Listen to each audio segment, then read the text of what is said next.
Good afternoon and welcome to Bethpage, New York. Tom Scavetta bringing coverage of tonight's showdown between New York's Bravest and the Tri-State Shields here on Facebook Live.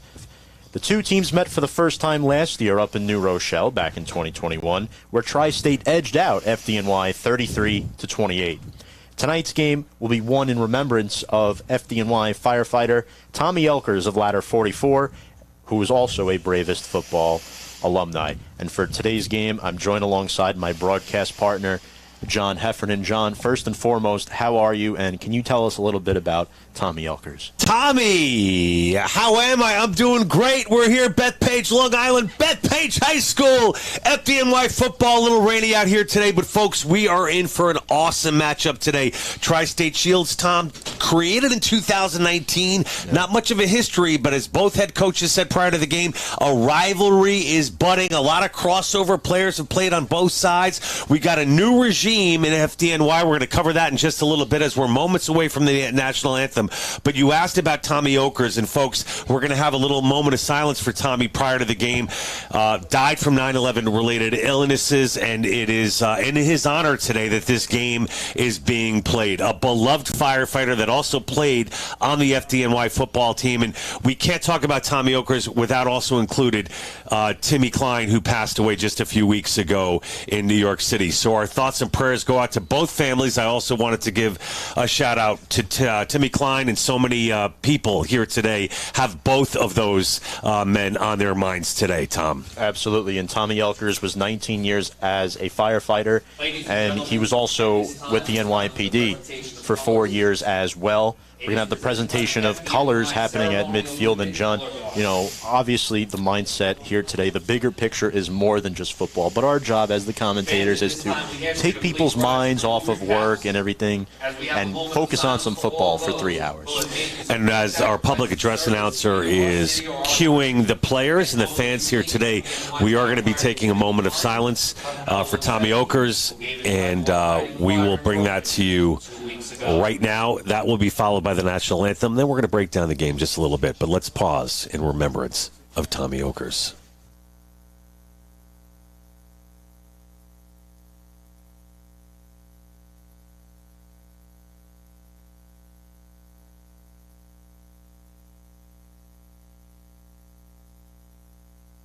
National anthem.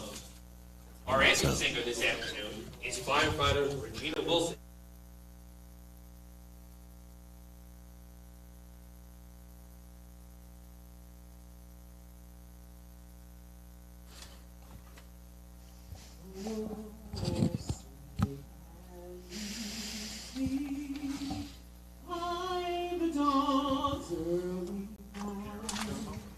Once so proudly we lived at the twilight's last gleam, whose broad stripes and bright stars through the perilous fight o'er the ramparts we watched were so gallantly streaming, and the rockets reckless, the bombs bursting in air, gave proof through the night that our flag was still there. Oh, say does that star-spangled banner yet wave o'er the land of the free and the home of the brave? And Tom, that was firefighter Regina Wilson doing the national anthem. Great job by Regina. And just to finish up talking about Tommy, you know, he was ladder 44, died of World Trade Center related illnesses on May 16th, left behind his wife and 3 daughters, 19 years on the job as a firefighter for the city of New York, and 4 years with the NYPD, and played on the FDNY football team. So it's an honor to be able to mention Tommy today, and there were so many others that were affected by the events of 9/11, and Tommy, sadly, is one of many. And our thoughts are with all of those families here today as well. Definitely a gloomy, rainy, windy day out here in Long Island, but we're expecting nothing but great football today. I got to tell you, both of these teams are raring to go. A rivalry has developed in this short time since Shields created their program in 2019, Tom, and we're going to break down some of the X's and O's. But for our viewers out there, we want to thank you for joining us on the FDNY Facebook page, also on Pug Life page on YouTube. Thanks so much for joining us as the FDNY is presenting flowers and a plaque of Tommy Okers, number 66, to Tommy's widow and their children. That's right, current number 66, Tim Caffrey. See the FDNY captains out there. 19-year veteran of the FDNY, former NYPD officer. After 9/11, he played for the Bravest football club for a number of years. As such, he is part of our family forever, and we wanted to dedicate this game in tribute to him. Today we have his wife Erica, daughters Cameron, Juliet, and Scarlett, and we have a couple presentations. First, Erica, we'll give you some flowers. So, folks, Tommy Okers once again being honored on the field. Tommy's jersey, which we framed for you. Being presented to his widow and Tommy's wife and 3 children on the field at the 50-yard line. And I believe the Tri-State Shields have another Really an presentation awesome moment, for you. visiting Tri-State Shields, chipping in as well to honor the memory of Tommy Okers. And that's quarterback Ryan Davin, number 10, who actually played on the FDNY as a quarterback, winning 4 championships for FDNY back in the day. Now on the other side, and at 41 years young, Tom, it's going to be interesting to see how this big-bodied quarterback for the Shields does today. 6'4", 225 pounds, a big cannon of an arm, and certainly a veteran out there, the oldest player on the field today. Yeah, and obviously the youth for FDNY, the team has gotten younger over the years. And just to interject, Tom, as you could hear during the presentation, a $1,000 check being presented. And several charities today, including Tunnel to Towers, Ronald McDonald House, being recipients and benefactors of proceeds raised today. That's right. The charity of the National Public Safety Football League, over 300 Ronald McDonald houses around the country that sponsor the NPSFL. And this is just an awesome moment. You see the FDNY captains. I'm getting chills right now. I really am. It's just Moody, incredible. Ortega, Eric Ortega. Richie Richards as well. And then, you know, Ryan Davin. We would now like to invite the team Fun captains fact, for the point he toss. started playing for the FDNY football team the same year as new head coach Cameron Peak. So a new season brings a new face on the sidelines. Absolutely. Tom, you couldn't have put it any better. I mean, as life goes on, as the circle of life continues, people have passed away. Honoring Tommy today. We also mentioned Timmy Klein during the pregame, and our thoughts and prayers out to his family as well. But, Tom, it's a new regime scheduled today, and let's talk a little bit about the new head coach, Cam Peak. Moving on, Rosati and Orr no longer with the team, but they've been with the team all season. I mean, they were down in Charlotte. They're running around. John Rosati's son also not playing today.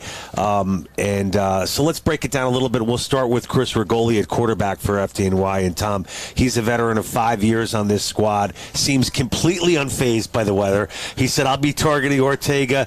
I'll be throwing the ball just as much as I ever would. And you got to start with the most important position on the field, and that starts with Chris Rigoli running the offense. Oh, yeah, the quarterback position, and only a second-year starter for the fire department, even though he's been with the team for a little bit. And then Ryan Davin, of course, on the other side, who's very familiar with FDNY, and I got to speak with head coach Cameron Peak before the game, and Davin thinks he knows the FDNY, but FDNY has changed over the last few years. A lot of new faces. They return five, six starters on the defense, and obviously one of the captains, Frank Vozos, unavailable today, so he will be replaced by Alan Alvia at the stud safety position. So it'll be interesting to see the matchups that present itself with the Tri-State Shields. Obviously, we mentioned they beat FDNY last year 33-28, a game where they led 19-0 at halftime, and then FDNY stormed back beautifully. So head coach for the Tri-State Shields, Jeff Pastore, in his third season,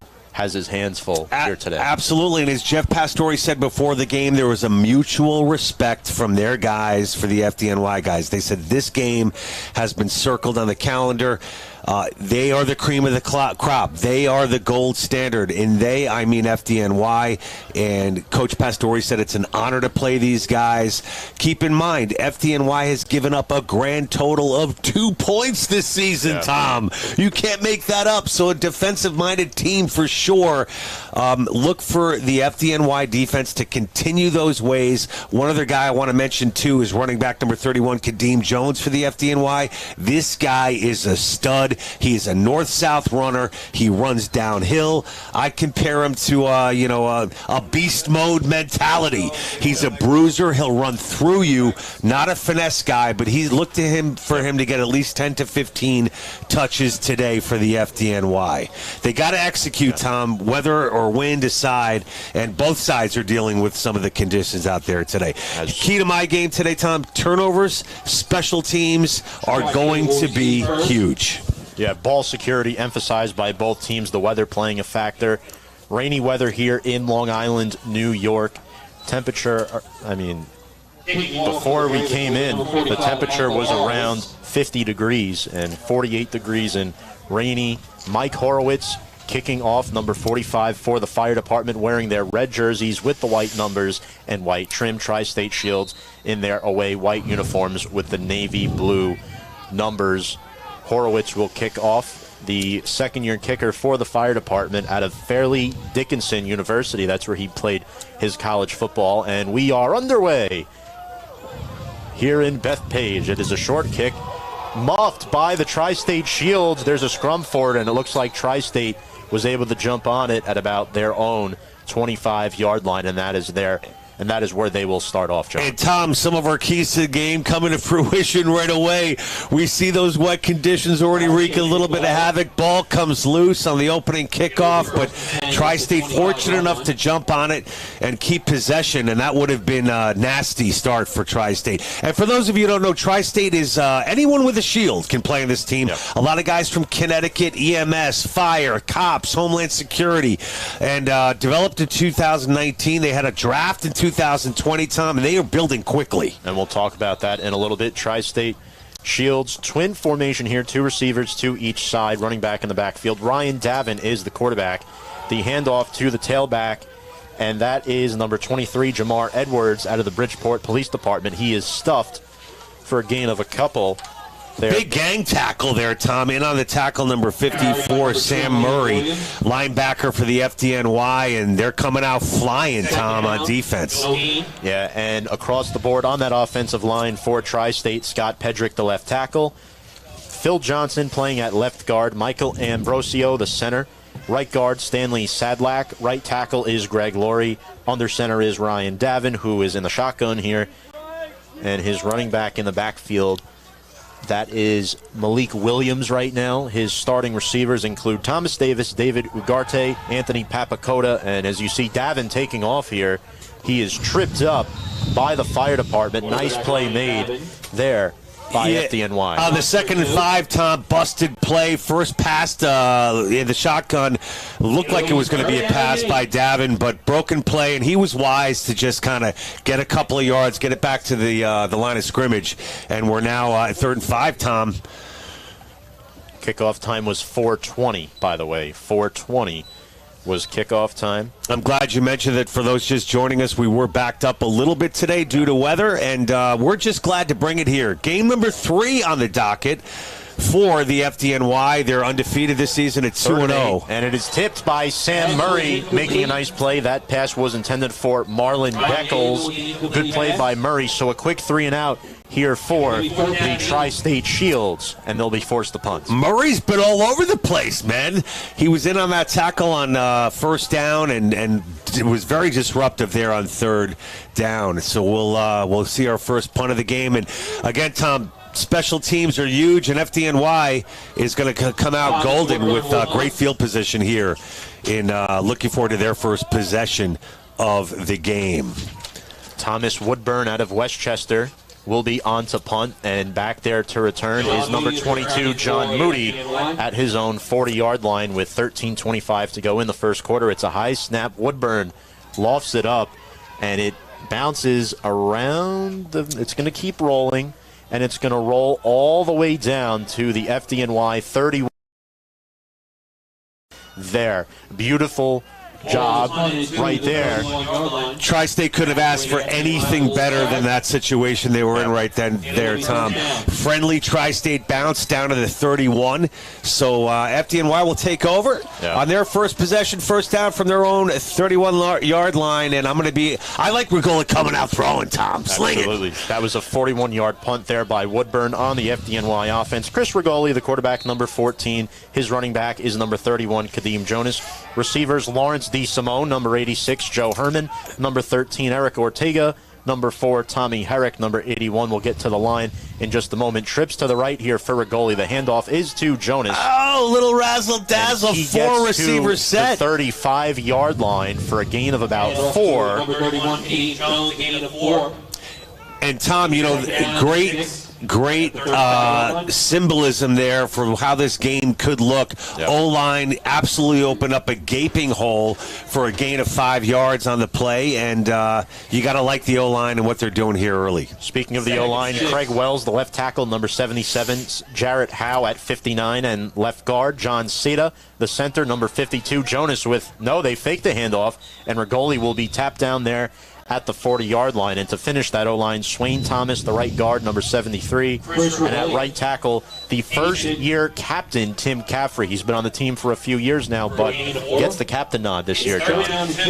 Absolutely. 4 captains for FDNY, including Vozos, who's not in the lineup today. Big loss defensively for FDNY. We talked about that a little bit earlier. So big test here on 3rd and 2.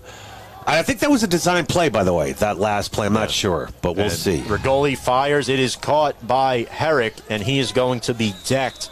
I think he got it. It looks like he did get it. He was tackled there by Jay Lacayo on the stop. First down for the fire department. First down. And first-year head coach Cam Peake, 2-0 on the year. Tri-State coming into this game 2-1. They were 5-1 last year. Their only 2 losses ever in the NPSFL were both to the NYPD, and you could see FDNY here with trips to the left for Chris Regoli. Jonas, the back, in the backfield. Joe Herman split out far right. Regoli scrambling away towards the near side, throws it over the head of Ortega and out of play. Pass incomplete. Well, putting the pressure on was Jay Lacayo from White Plains Police Department, and he pursued Regoli beautifully on that, forcing the play and forcing Regoli towards the sidelines. And either way, though, Tom, good first possession ability to get that first down. Don't forget, the first half last season was not a pretty picture for FDNY in New Rochelle, New York. Yeah, they were down 19-0 in that game. In fact, their first 2 offensive snaps were both turnovers, a Regoli interception and a Kadeem Jonas fumble. Jonas had 2 fumbles in the game. Second down and 10 for the fire department from their own 41-yard line. It's a low snap. The handoff to Jonas. He trickles across the 45 to about the 46. He is stopped there by Corey Thomas on the tackle, along with, that was Kamar Giddin as well. Well, talking to the offensive coordinator for FDNY, he's like, yeah, I don't know, Jonas might get 8, 10 looks max. By the look of things, this guy's been a workhorse here in this first possession. Yeah. I'm guessing it's going to be a lot more than that. But Jonas with a couple of key yards. Huge play right here on third down for FDNY, Tom. Folks, 10:45 to go in the first quarter. No score between the fire department and Tri-State. Rigoli takes the snap. He has some time, throws over the middle. It is caught for a first down by the FDNY. That's Heedles. Tommy Heedles, who was a quarterback last year. Heedles was a quarterback last year for the FDNY. Got hurt, and now he's playing slot receiver. You know, he reminds me a little bit about Rosati. Tall, lanky guy, sure-handed guy. Matt Rosati, yeah. And is replacing, I guess, to a degree, Matt Rosati, who stepped away from the team along with his old man, John, who is here today. Shout out John Rosati and Steve Orr on the sidelines. I asked Steve how it felt. He said, it sucks. Sucks not being out there. I love that guy. That was a Excuse the language. That was a gain of 18 for Heedles. Ortega in motion to the right. Rigoli has some time. Fires caught again by Heedles. Makes two players miss. Make it three. Stiff arms his way out of bounds inside the 25-yard line. And that's another first down for New York's Bravest. I mean, I don't think we gave Heedles enough credit on that first reception. And the second one, the yards after catch, a little spin move. Impressive drive here in the first quarter for FDNY, who are now down to the 24-yard line of the Tri-State Shields. Defensively, you see on their front there for Tri-State, they have Matthew Ramos up there. But Coach Pastore emphasized their two cornerback captains in Sean Manning and John Vega. Sean Manning, a Suffolk police officer. John Vega out of the NYPD. Rigoli takes the snap, throws. It's caught by Heedles again. He pummels his way across the 20.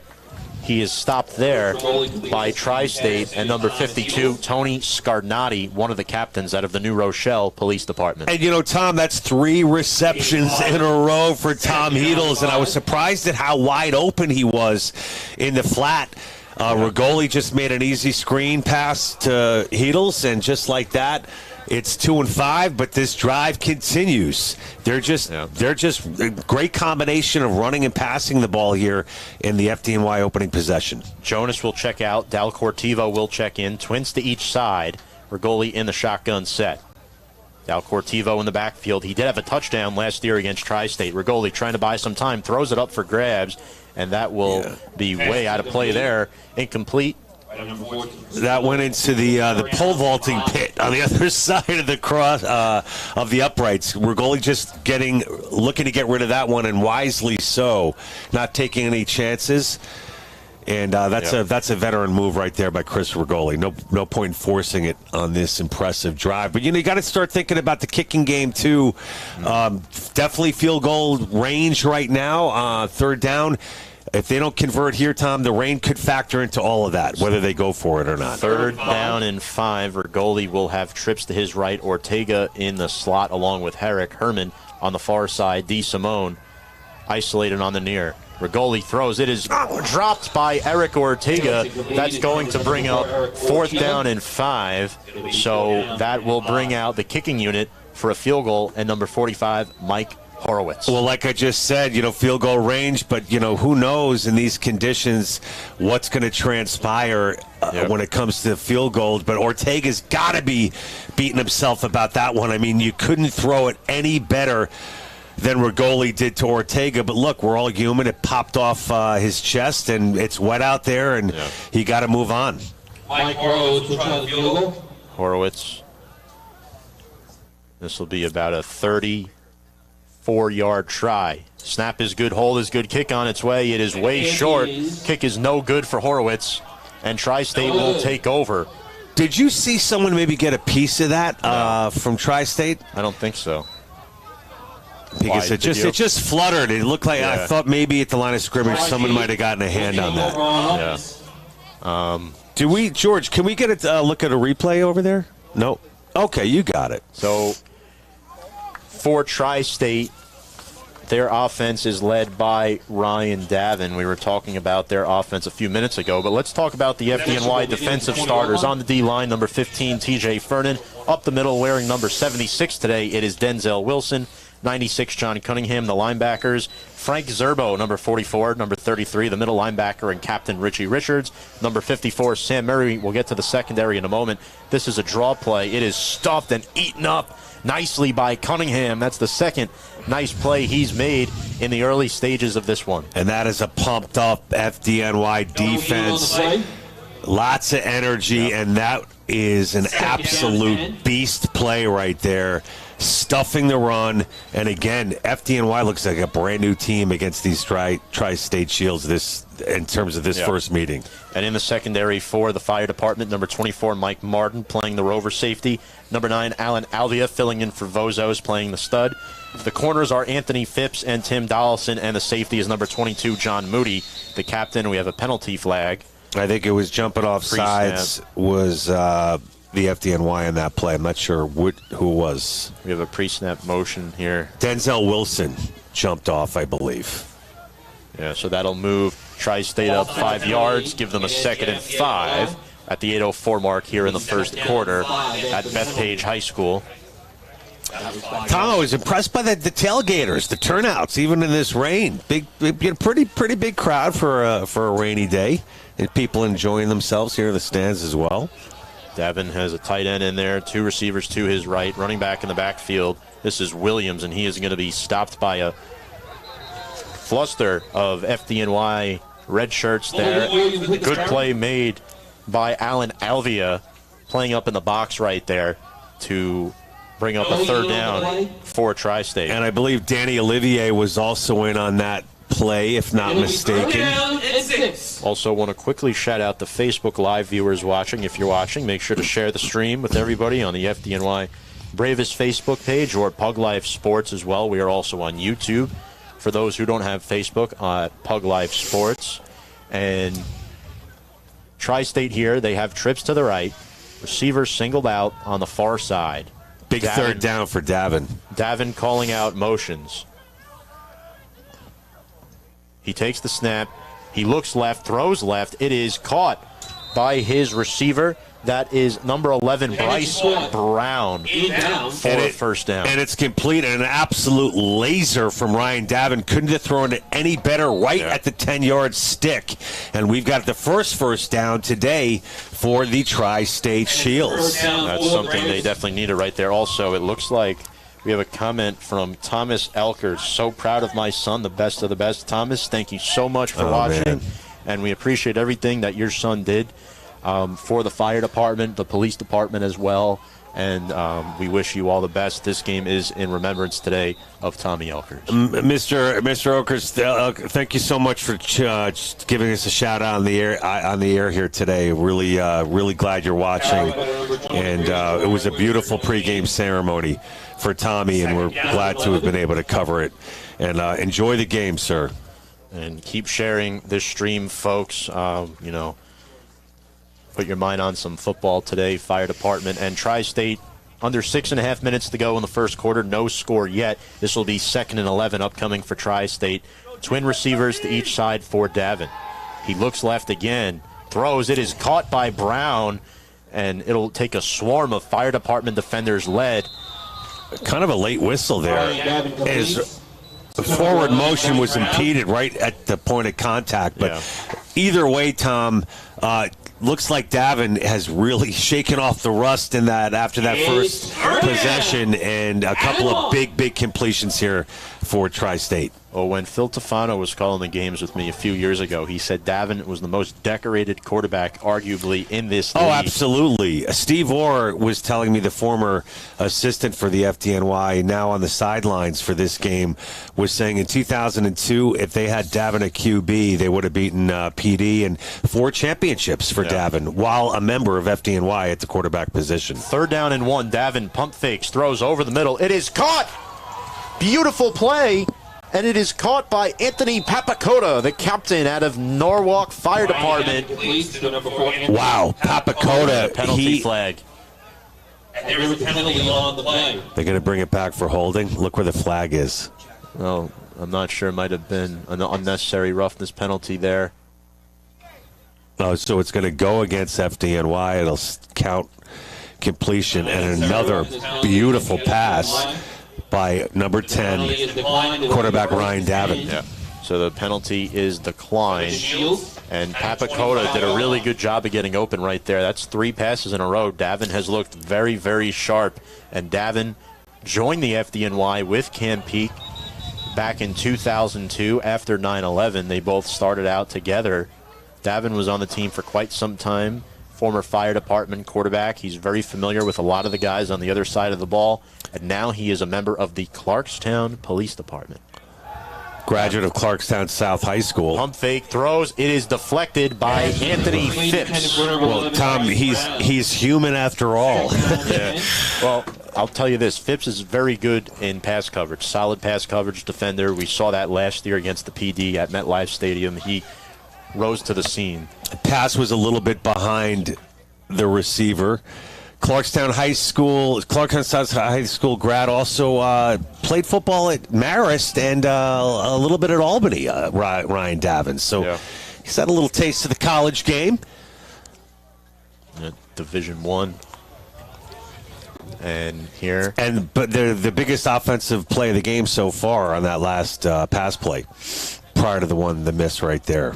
2nd down and 10 from the 25-yard line. Davin gets away from a couple of defenders. Lofts one up in the end zone. Moody falls down, and it gets to the back of the end zone, incomplete. Well, that was a dangerous play right there, throwing it to double coverage. I'm not sure if he tried to get that out of the end zone, but got away with one there, and now we're at 3rd down. Tom, big play here for the Shields. So Renee Yalkers with the comment. Renee, we appreciate you very, very much. Not sure if that's Tommy's mother or not, but and Tommy's widow was here with the 3 kids for the pregame ceremony. So we're really glad to have the Elkers family tuning in onto Facebook, and we love your comments. Thank you so much. Got a couple FDNY fans in the comments section. Big 3rd down here for the Shields. This shotgun set. This is the first time they've been in this territory today. Davin throws. It is incomplete through the outstretched arms. It's 4th down. And that looked like Nick Pastore from here. Can't really tell. It is sure. Pastore, and again, even with the gloves that went right through his hands, great throw by Davin. Yep. So this is the field goal unit coming on for the for Tri-State, that is. And it is number 38, Thomas Woodburn. Will attempt the field goal. So if the FDNY failed field goal attempt is any indication, I'm guessing this is going to be a bit of an adventure here for the Shields. 40-yard try for Woodburn. Kick is up on its way. It is no good. No good. Just wide left. We get the official ruling. 4:41 to go in the first quarter. Still no score here between the fire department and the Tri-State Shields. A missed field goal for each team as FDNY, they will take over, John. And it was interesting because, last year we saw a lot of points early in this game. And, you mentioned player to watch before. Eric Ortega had a good year last year. See if they can get him going early on. For me, I really think Chris Rigoli is the guy who has to have a good game today. He had 3 picks last year in that game. In fact, it was so head-scratching. The fire department had 5 turnovers and allowed 7 sacks. 5 sacks allowed in the first half. 3 turnovers in the first quarter last year against the Shields. Well, with 4:41 remaining in this first quarter today, this shutout streak continues for the FDNY. Listen, we've seen some big completions from both Davin and Rigoli. They clearly can throw the ball. Yep. I think it's going to come down to who makes the less mistakes. Smash mouth football. You're just going to have to run it up the gut. I say keep feeding the ball to the back for FDNY, and let's see what happens, because as of now, special teams has been a problem. 2 missed field goals on either side, and it's going to be big play. If there's any big plays that are going to happen, it's going to come from Rigoli or Davin, and we'll see. Got to remember, too, the ball is wet. Neither of these teams are relatively used to playing on this football field, so we will see. And Rigoli in a shotgun set. Twin receivers to each side. It's Jonas in the backfield. They hand it off to him, breaks one tackle. He is eventually stuffed up the gut, and he's still moving his feet towards the 29-yard line, and he's finally brought down by Lacayo. Yeah, Lacayo in on that tackle again. He's been a beast all day. Undersized at around 5'8", 5'9", but a very athletic kid for Tri-State. Yeah.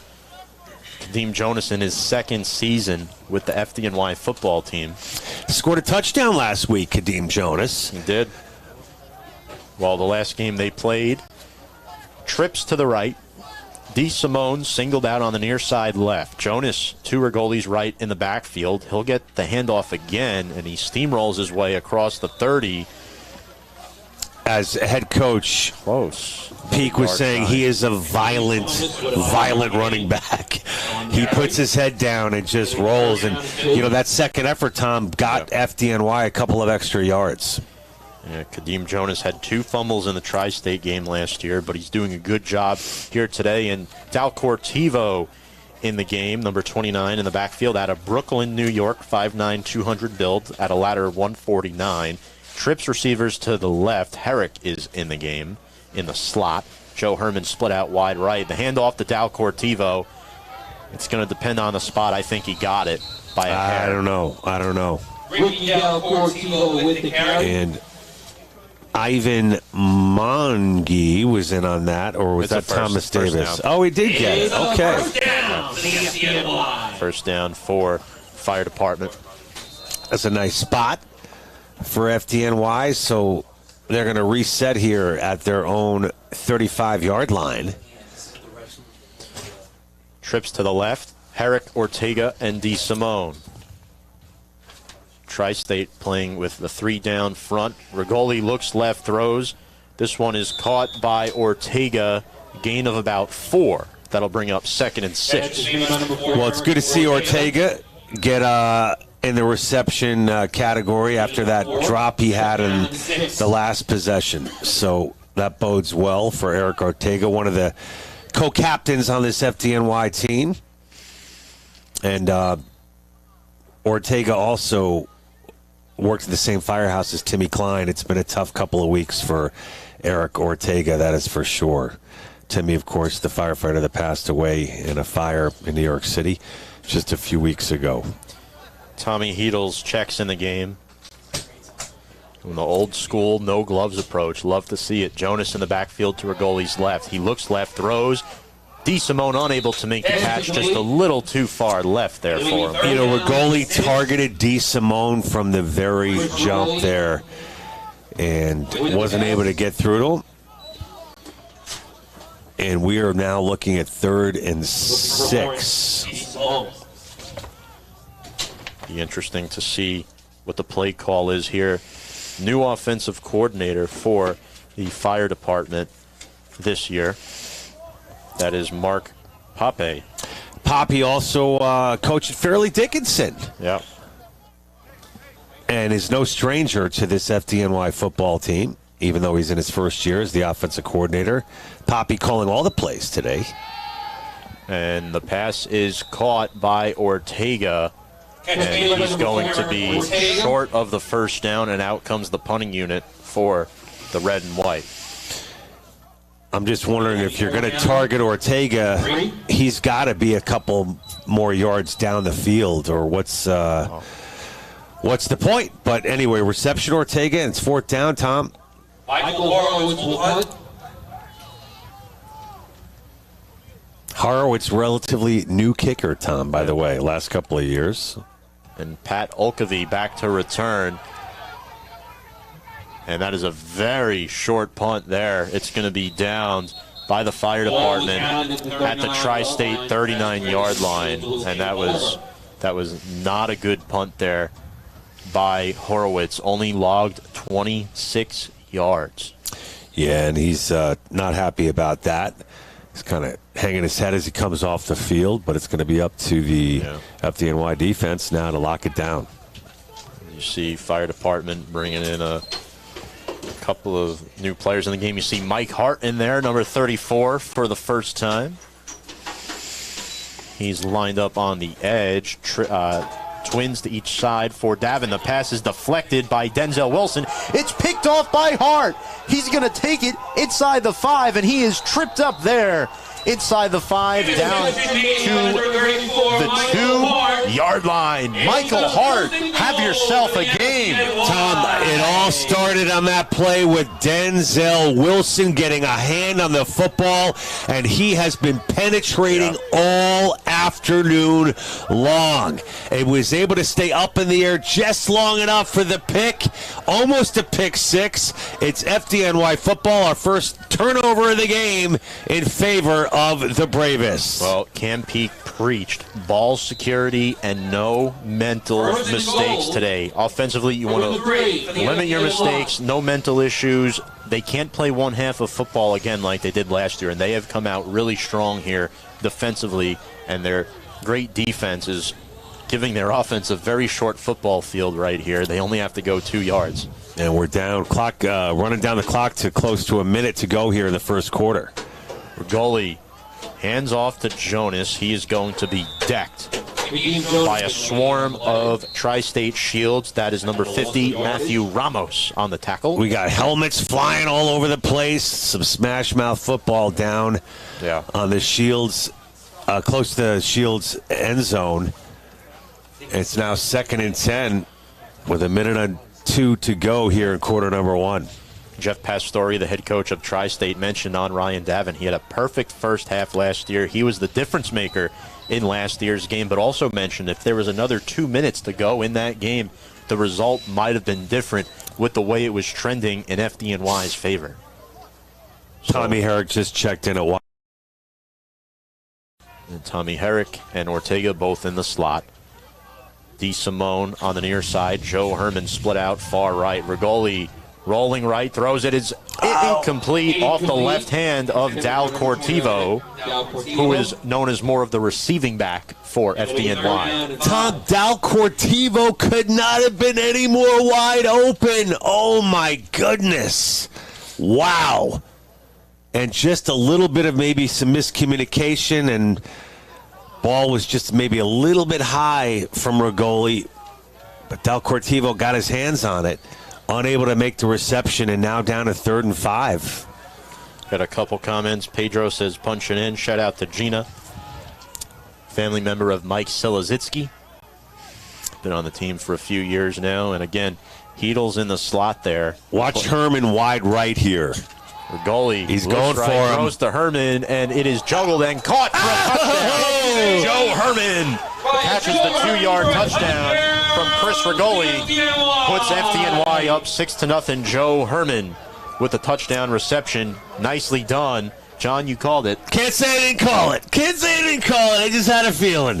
And he bobbled it, too, and was able to hang on. Herman gets the Bravest on the board. 6-0 here, and still in the first quarter, 23 seconds to go. 2-yard strike on a little out route. Nicely done. The pass was read by the Tri-State defense. It was deflected, but Joe Herman making the play, and the extra point is up and good by Horowitz. 7-0 FDNY with 20 seconds to go in the first quarter. John, impressive defense by the fire department leading to that score. Defense, of course, been the story all year for this defensive-minded club. Of course, their head coach was a secondary player as well, a free safety, and not only preaches it as a head coach, but lived it as a player as well. And, again, talk about Denzel Wilson, the disruption and havoc he's caused defensively for FDNY, leading to that pick, and now the first points of the game. Let's talk about Cam Peake a little bit. We mentioned his first year as head coach. Previously, the defensive coordinator played for FDNY as a player from 2002 to 2008, won 2 national championships in his time with the fire department, and mentioned on his transition from defensive coordinator to head coach, he said, I didn't realize how much stuff John had on his plate, referring to John Rosati. The defense came naturally to him, but he needed to get caught up with the offense because now you have eyes on every player on the roster, not just the defense. But Cam played with John. They both played in the secondary. They spoke the same language. A new system, a new OC who is a former college coach, as you mentioned. So this has been a new, fun experience for Cam Peake. A little stressful, but he's handled it beautifully thus far. And you know who's also handled things beautifully is FDNY kicks off here after scoring the touchdown. And we got a whistle. Looks like a penalty. Oh, he's saying his knee was down. Knee was down. Yeah, and around the 15-yard line, so Tri-State's going to be backed up. But just to finish that thought, you know, this transition to this new regime for FDNY, you got to give a lot of credit to John Rosati and Steve Orr for kind of handing the baton off in the right way and helping. He's, you know, Steve Orr says, I don't ask questions, but if Peake wants to call me, I'm here for him, and he's done just that. And Rosati and Orr have really helped with transition for this new regime, man. And does this FDNY team look good today or what? They look real good. And with 18 seconds to go in the first quarter, Mike Selezitsky checks in the game, number 11. And the pass here from Davin, it is caught. It is caught by Pastore, but he is met immediately by Dollison. Gain of 10. A little slant route. Dollison almost undercut it there, John. Absolutely. You know, as the rain's coming down a little bit harder now, I love the fact that both these QBs are slinging it today. They don't seem to mind at all. No. Clock running as that's going to do it for the first quarter here at Bethpage High School between New York's Bravest and the Tri-State Shields. John, it was an entertaining first quarter. FDNY leads 7-0. We're going to step aside for a quick break, and when we come back, we'll have second quarter coverage here between FDNY and Tri-State on Facebook Live.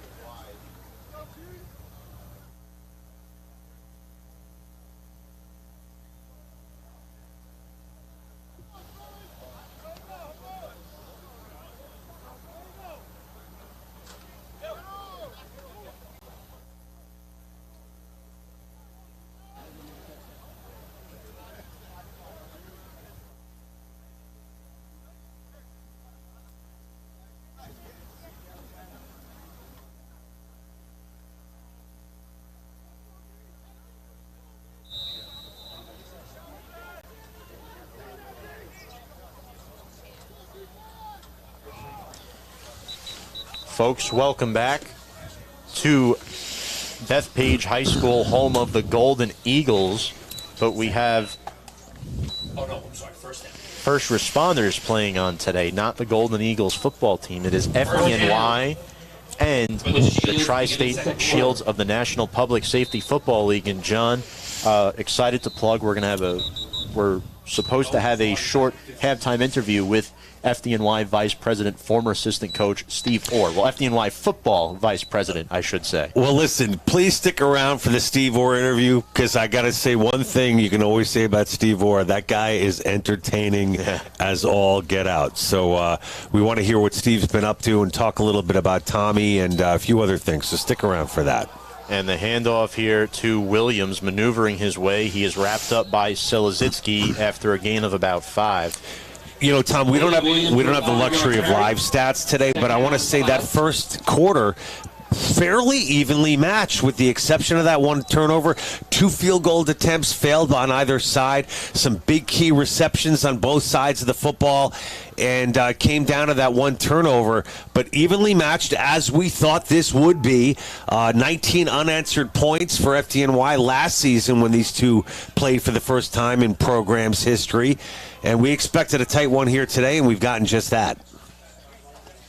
Absolutely. And here is the pass from Davin. He's going deep. It is caught nicely by Thomas Davis. He's inside the 35, bumped out of bounds by Phipps at the 32-yard line. John, that's a gain of 28 yards. And Davis tiptoeing down the sideline, managed to stay in bounds to get a couple extra yards. And as this game goes on, Davin just keeps getting stronger. Like I said, at 6'4", he's got a big prototypical kind of NFL body, 225 pounds, big arm, fearless back there. I'll give you an indication of his mentality. Prior to the game, we were sort of jammed up for time. I said, QB, can I ask you a couple questions during the middle of drills? He's like, do you mind if I keep throwing while we're talking? I said, sure, no problem. Laid back guy, unaffected, and looking really good here in the second quarter. And this is a run stuff there. Getting in there, multiple FDNY defenders, including Silazitsky. No gain for Williams. I also want to add one other thing that Davin told me before the game. I don't know if I said this earlier. Short-term memory, a bit of a problem, folks. Davin said, I am as excited for this game today as I've been for any game I've ever played. And I loved hearing that. You know, genuine enthusiasm coming from the 41-year-old veteran QB for the Tri-State Shields. As here we see Davin working his way down the field for Tri-State. They are now at the FDNY 31. Davin takes the snap. He dumps it off to his running back. Williams made one man miss. He gets across the 30 inside to about the 28-yard line where he's stopped there by Tim Dollison. And, Tom, you got to talk about the protection Davin is getting by the offensive line, including number 68, Michael Ambrosio from the NYPD. So that's a big body down there. Guy's built like a refrigerator, a mini fridge maybe. That guy doing real well at providing protection for Davin at the left guard position. And we have an injury on the field. We'll identify who that is in just a moment at the 12:45 mark of the second quarter. FDNY up 7-0. I'm Tom Scavetta, joined alongside John Heffernan. John, you and I, we've been working these games together now for about 3-4 years, and I've got to say, we're kind of like night and day with the way we operate, and it works. Oh, you're talking about me and you. Oh, yeah. Oh, well, Tom, I can only aspire to be as good as Mr. Tom Scavetta. No, but I like the banter. I like the back and forth. These things take time. Are you saying we're opposites? Is that what I'm hearing? But, I'm a little older. You're a little younger. I'm the color commentator. You're the play-by-play guy. But this isn't about us, Tom. This is about these boys down there risking their lives on a daily basis for all of us grunts at home, and we really do appreciate about what all of these guys do. And we've got a big cross-section of people in this industry out here today, both family, friends that are here in attendance, and, of course, the guys on the field plugging away. And it's an honor to be involved with both of these teams. And we want to talk a little bit about Jeff Pastore as well. The head coach never played the game of football, but, is a big student of the game. And he told me when he was asked in 2019 to take over as the head coach, he said, only under one condition. If I can convince my son, who hung up the cleats, to come out of, quote, retirement, I'll do it. So it was Pastore Sr. and Jr., and they decided to have a father and son act, and the rest is history. And this team, the Tri-State Shields, has hit the ground running early on in their inception in their program history. We'll elaborate on that in a moment. That is wide receiver Marlon Beckles, slow to get up and off the field. Hopefully he's okay. And, Jeff Pastore mentioned how at the end of 2019, the NPSFL president came up to him with a new idea to start a new team. They scheduled a football combine in 2020 at a high school in the Bronx. In 2020, they tried to get practices in with the pandemic, and they wound up playing 4 games that year. Davin, pump fake, throws deep. He has a man, incomplete, intended for Olkavy. Davin is just a joy to watch. I mean, he has got a skill set that I have not seen at this level in a while. And I'm not taking anything away from Chris Rigoli, but the big body, it just brings a real presence to this Tri-State team and immediate authenticity. And just look at the numbers today for Davin. Yeah, he's been absolutely outstanding. I mean, he had a 28-yard pass to Thomas Davis. So far, good play down the left sideline. And this is going to be 4th down and 7 upcoming for Tri-State. 12:21 to go in the second quarter. Going for it on 4th. Davin has trips to his left. One receiver split out to the right. That is Pastore.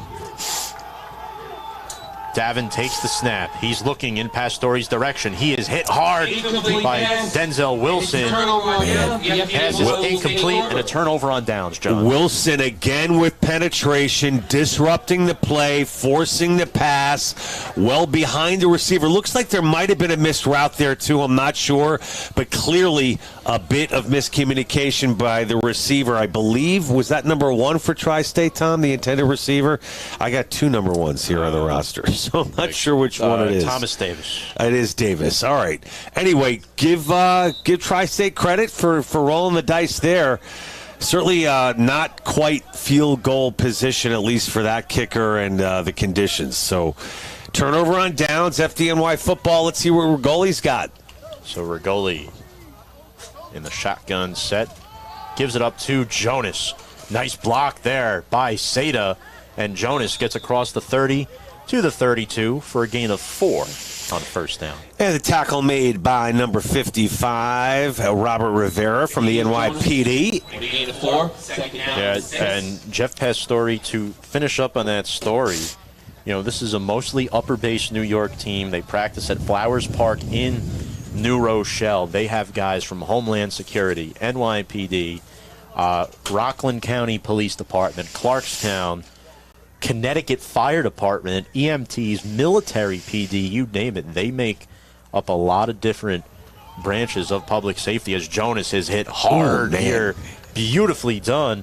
Nice tackle made there by number 44, Brian Malone, out of the Yonkers Fire Department. Yeah, Brian Malone, not the tallest guy out there, but he got down low and he absolutely popped Jones on that tackle. Gain of yard, third down and 6. One other thing I wanted to mention about Pastore, 31 years on the job in the Bronx, New York, and like he said, the partnerships that he formed on the job and learning from those guys, he said he's applied to the head coaching position again. Limited history as a player, but certainly those guys learn so much as policemen and firemen, and that can be applied to the gridiron. Del Cortivo in the game. This is Ortega in motion, left to right. Rigoli drops the snap, recovers, lofts one up. Heedle's wide open. He's across the 40, inside the 30. No one's going to reach him. He's going to go into the end zone for a touchdown. FDNY. That's Tommy Heedles. And the converted quarterback strikes again. Heedles having an MVP-like performance here in the first half for the FDNY. Touchdown reception. That was a 68-yard touchdown pass from Rigoli to Heedles. Clearly the play of the game, the biggest offensive pass play of the game. And, Tom, I got to tell you, Rigoli fumbling, bobbling that initial snap, I think is what made Heedles so wide open. It looked like it might be a busted play. Rigoli recovers and throws an absolute bullet, an absolute beauty to Heedles, who got behind the secondary for 6. Horowitz on for the extra point in the hold by Heedles, who just scored. Kick is up, and it is good. FDNY leads 14-0 over the Tri-State Shields here with 10:27 to go in the second quarter. John, the stout defense by FDNY has somewhat led to their explosive offensive plays. Absolutely, but this being the first offensive points of the day for FDNY, of course, their first touchdown coming on a turnover. You got to like all facets of the game right now on both sides of the football for FDNY. Couple comments here in the stream. Somebody's watching from Delaware. Nice. Go Blue Hens. Gina says, Mike Selazitsky, my nephew, the baddest in the bravest, #family. Touchdown FDNY. Shout out to Timothy, Geraldine, Denise, Walsh with the comment. Gina says a big thank you to the commentators. You guys are the best. Thank you very much. Yes, Gina. We're getting a little love from Facebook. Paula Ortega, shout out Dawn Hinton as well, and Robin Gutowski, Jim Ambry as well. All supporters of the live stream here today. We thank you all very much for tuning in here on Facebook Live on the FDNY Bravest football page. So 10:27 to go here in the first half. A lot of football to be played, Tom. Don't let the 13-0 score fool you. Tri-State can get right back into this thing. So kicking off for FDNY will be number 45, Horowitz. Mike Horowitz to kick off. Yeah, Horowitz will kick off. It is, again, a short pooch kick, and this is going to be fielded by Tri-State. They get across the 30, tackled at the 35. That was number 34, Michael Hart. Man, he did a great job at fending off a couple of Tri-State guys to get the left hand in on that tackle. Great job by Hart. At the 36-yard line. Looked like Ivan Manji on the return for the Shields. And Davin back out with 10:20 to go in the first quarter. And they just changed the score to 14-0 now. I was going to say, what's up with that? What's up with that? We're here with a big crew up here in the press box, by the way, representatives from both Tri-State, FDNY. We've got our streaming master, George Zayas, in the house as well. Yeah. Producer extraordinaire, and all part of the show. So we're glad to be here. Our PA announcer, clock operator. Davin takes the snap, throws. It is incomplete, broken up by Tim Dollison. And, Dollison did a great job there. I think he thought about going for the pick, played it safe, took the body, and disrupted that pass for the incompletion. Yeah, and you see Nick King checking in here, number 53. So FDNY bringing in a fresh body or two on their defense, trying to keep players fresh. Christian Malera in the game as well. Nine-year veteran for the FDNY football team. And the commander in the back, it's John Moody, number 22. We can't talk about him enough and what he means to this football team now, especially without Frank Vozos. One of the co-captains is Moody. Davin throws. It is juggled and dropped by the receiver. That's unfortunate. Very catchable ball there. A little underthrown. If you're head coach Jeff Pastore, Tom, what are you saying to your guys right now in terms of trying to get this thing turned around? Well, secure the football is first and foremost, and try to give this FDNY defense some different looks, because right now they have a variety of players that can come in and make plays. I mean, you see some second-string guys in there right now doing a good job, like Silazitsky, Hart as well, who had the interception.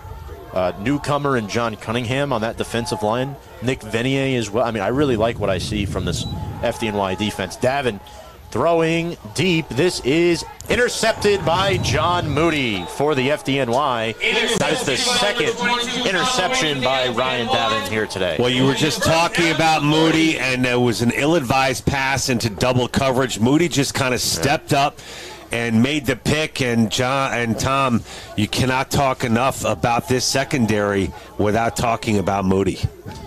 They still have the turnover chain they give around. How does that work? I remember your interview with Vozos last year. Yeah, that's right. The chain. I forgot about that. Yeah.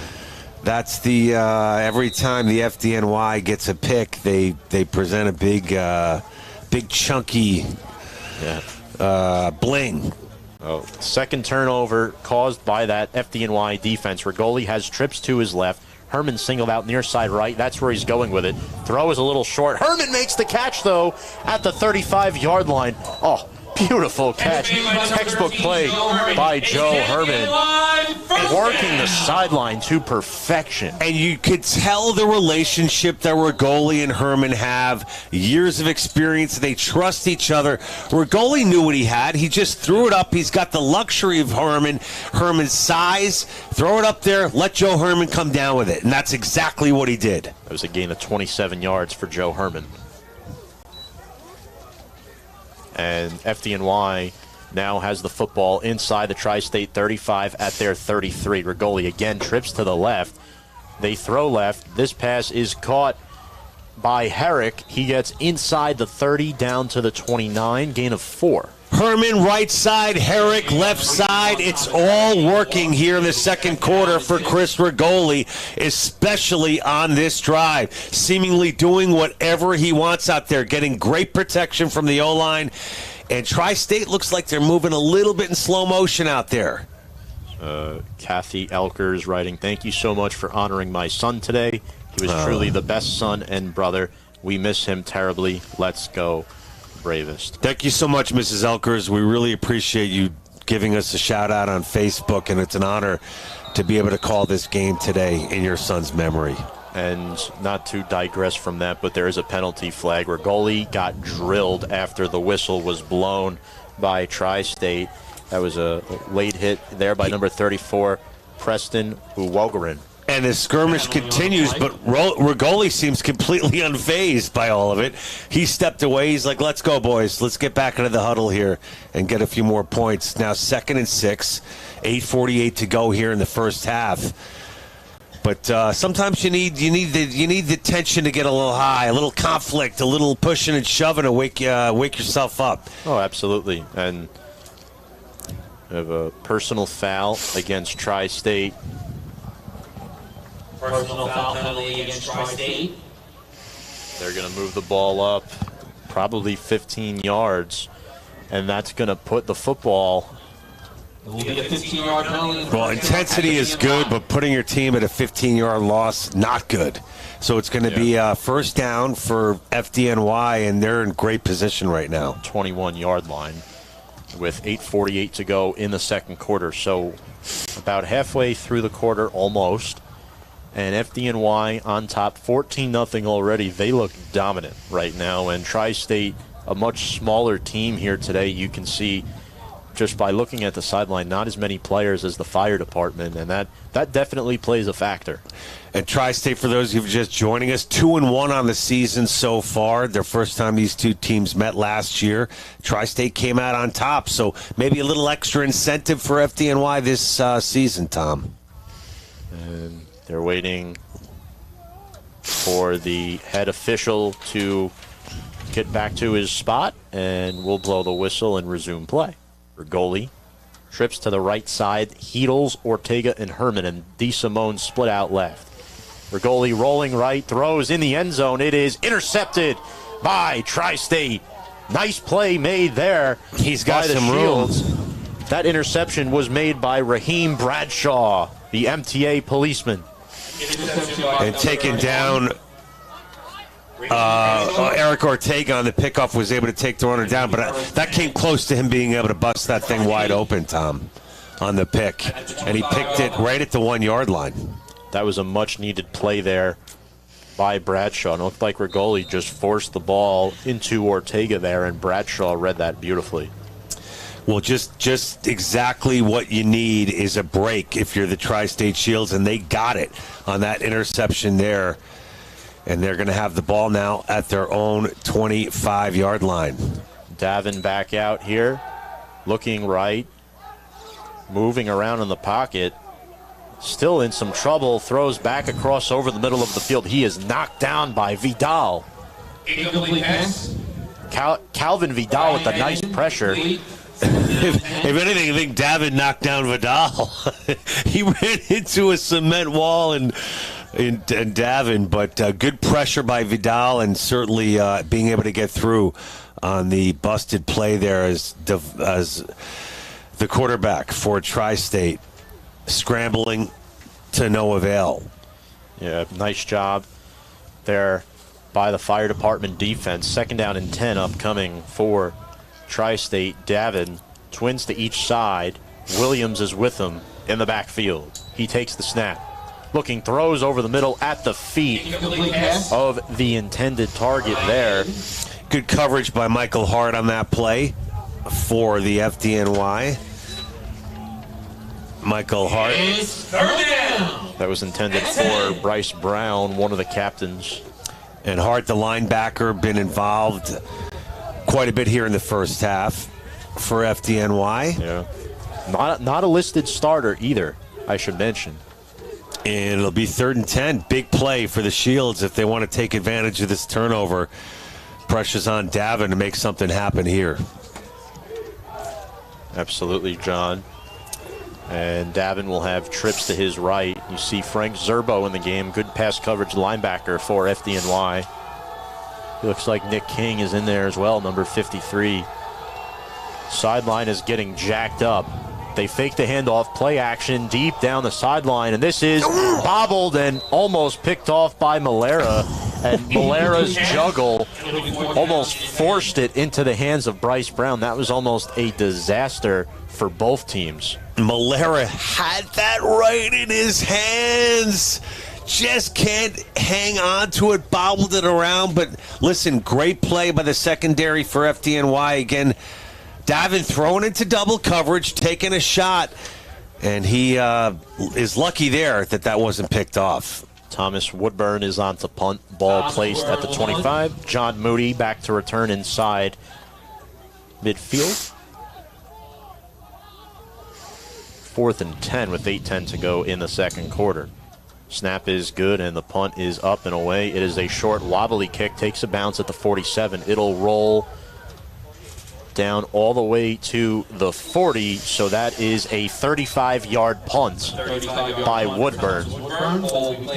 They got a little the Shields got a little bit of a friendly bounce there. Yeah.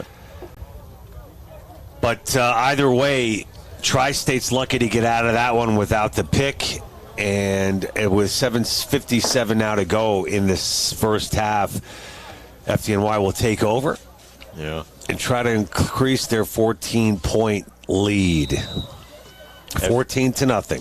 FDNY returns 3 starters on their offensive line. Jarrett Howe moving from right guard to left guard this year. The 2 tackles are still in place. John Sada's been on the team for a few years, but was not the starting center last year. The handoff to Dalcourtivo makes one man miss, and he is hit nicely. Looked like Ramos got in there, brought him down. Also, Scarnati. Tony Scarnati made the tackle. Good hard-nosed play. Yeah.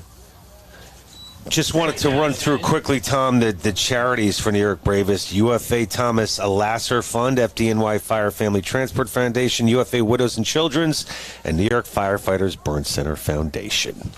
And we'll get to the ones for Tri-State as well in just a few moments and plug those. FDNY, 3 receivers set, 2 to the left. They hand it off again to Dalcourtivo. He is swallowed up nicely there. Nice job. Number 29, Ricky Dalcourtivo, no gain. And brought down by number 44 for Tri-State, Brian Malone from the Yonkers Fire Department, and a re-energized defense here on this possession for Tri-State. They're looking good. Yeah, so far so good. 2 runs for Dalcourtivo, not much cooking. It'll bring up 3rd and 10. Running clock under 7 minutes to go in this second quarter. Rigoli has trips to his right. He's looking over the middle. This is a screenplay to Dalcourtivo. Nice block by Howe. Dalcourtivo will be well short of the first down, though. He needed 10, and he got 5. Nice little touch pass by Rigoli, looking to turn a little something, a little nothing into something. Unfortunately, not enough for the first down. Yeah. But that's something we can look for more of as this game progresses. Keep it simple. You're up 14-0. Michael Horowitz, punt. And then this will be Horowitz on to punt. Pat Olchovy back to return inside his own 20. I like a little something extra out of Horowitz right now. It's going to make up for some of his transgressions so far today. But good, nice extra points from Horowitz today. Let's see how the punting game goes. Snap is wide. Horowitz delivers a line drive kick that spirals and takes a bounce at the 35-yard line. Takes a very friendly FDNY roll inside the 20, down at the 18. So that'll mark down as a 37-yard punt. There you go, Mikey. Horowitz. There you go, Mikey. Right back at it. That's where Tri-State will get in. Trying to do that in my head without the quick math. Yeah, the quick math. You need the quick math. Well, you know, the big sometimes. shots like you got your spotters following you all over the country for all your big games, Tom. Gonna have to do a little extra work today. 5:27 to go in the second quarter. This is Tri-State and Ryan Davin retaking the field. In the backfield for the Shields, it is number 32. That is Lamar Oliver out of the NYPD. Big boy back there. Twins to each side. Davin looks right. He's looking, avoids some pressure. He's going to take off. He is drilled by Zerbo and Silva. Davin picks up 6 yards. And his biggest gain of the day, Tom, 6-yard run. And he looked pretty good on the scramble. Yeah, very nicely done there by Davin. He paid for it, though, that's for sure. Oh, yeah, but a big body like him I'm sure FDNY knows it better than anybody. Davin is not easy to take down. I mean, he's taller than his entire offensive line. He just pops out there. He's such a big guy. Looking left, here is Davin. He finds his receiver, Brown, who sits down at the 35-yard line. Gain of 7. Anthony Papakota also wide open on that play as well, which bodes well for the receiving core for Tri-State. First down. Perhaps getting a little bit more into a rhythm offensively here on this possession as Tri-State now with the first down. First 10 to 35. Folks watching, feel free to comment what you think of the game, your thoughts on the game so far. Obviously, FDNY up to a 14-0 lead. We'd love to converse with you on the live stream, as always. And you see FDNY here, Richie Richards and Sam Murray only. Oh, Zerbo's in as well on the edge there. So 3 linebackers in the game. FDNY historically likes to run that 3-3-5. This is hoisted up, and that is short. It's going to be a penalty flag on Phipps. I'm not sure if that ball was catchable there. Not with at how short all. it was, but Phipps did tug the jersey, and it looks like the official will call it. I don't want to be a homer or anything, but Bryce Brown really he did a good acting job on that. Ball was well underthrown, not catchable. In my opinion, Tri-State gets the break there. Not taking anything away from Tri-State at all, but looks like they got away with one there. So Phipps will get called for the pass interference, and Tri-State will get the ball around midfield. So that is a good job by Davin recognizing the coverage. Absolutely. And taking advantage. Great point. Of his former teammate, and Anthony Phipps. Denzel Wilson pleading his case. Yeah. The nose tackle for FDNY. Well, Cam Peake says Denzel Wilson is the best nose tackle in this league. That pass is caught by Brown, skips out of bounds at the 42. Gain of about 9 on the play, and they're in FDNY territory. Well, speaking of Wilson, in my opinion, one of the best defensive players on the field today in this game. Certainly a fun player to watch, and especially with that matchup against the center for Tri-State Shields. And I think something interesting about Denzel Wilson, big body, but he's fast, he's strong, and he's agile. This fire department defense is looking for payback this year. You mentioned only 2 points surrendered in almost 2.5 games on the season, John. And Denzel Wilson never off the field either. A little confusion right now on the FDNY defensively, it looks like, from first glance. Davin is going to be brought down, but it is intercepted again. This time it's Mike Silva with a nice play. He's down the sideline. He's still going. I'm not sure he's going to get caught. Silva waltzes into the end zone for an FDNY touchdown. That is Ryan Davin's 3rd interception of the game. And I'm sorry, that was actually Mike Martin on that interception return for a touchdown. Silva wore number 24 last year, switches number to 23, but that is Martin on the interception return for a touchdown. Another huge turnover leading to points for FDNY. He could go all the way, and he did just that. Looking to make it 21-0. My goodness, and again, defensively, Denzel Wilson in on the play for FDNY, leading to 6 points. Bad snap here. Horowitz is going to run off with this. He's looking to throw, and he throws. There's a penalty flag. It is caught. Oh! It is caught, but there is a flag here. Horowitz doing his best Garo Yepremian impression. I don't know if this is going to count. Jared Howe did catch the ball in the end zone. It was a low snap. Horowitz looked like he might try to run it in, then decides to throw it and finds a receiver in the end zone. Holding on the fire department, and an illegal man downfield. Penalty is declined. Yep, illegal man downfield. That's like if you're a Giants fan, that's the play you don't mention back from 2002, where the snap is low. Matt Allen has to pick it up, hoist it up to Rich Soibert in that playoff game against the 49ers, and then everyone's saying, well, where's the flag? But Horowitz looking like the Dolphins kicker back in the Super Bowl during that undefeated season with Don Shula as the head coach. Garo Yepremian. I know it's a little before your time, Tom, but Just a little bit. Won't give a little away my before age. mine too. But in terms of memory, Well, excellent play by Martin. Mike Martin, just 5'6", 170. His dad, former offensive coordinator for FDNY, now the offensive line coach on the team this year. And Martin with the interception returned for touchdown. Davin with 3 picks, John. yeah, it's feast or famine with Davin. And the 3 picks are clearly the difference in this game so far. 2 turnovers, touchdowns for FDNY on interceptions.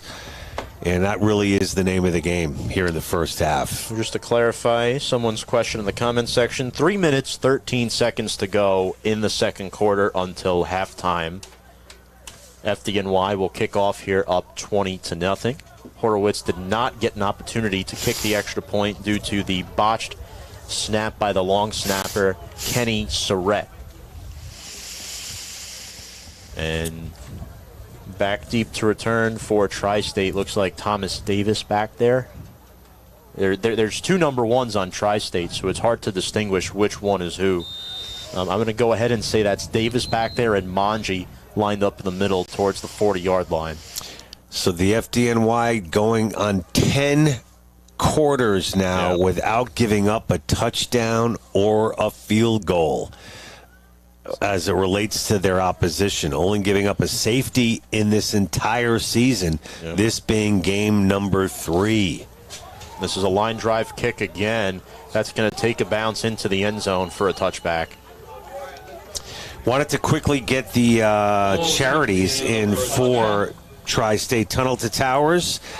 Let's see, Lehman's High School girls basketball. Is that right?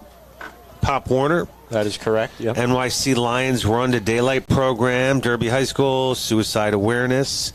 So we wanted to get all of those in as well. Tri-State also received a plaque for firefighter Jared Lloyd of the Spring Valley Fire Department up in Rockland County.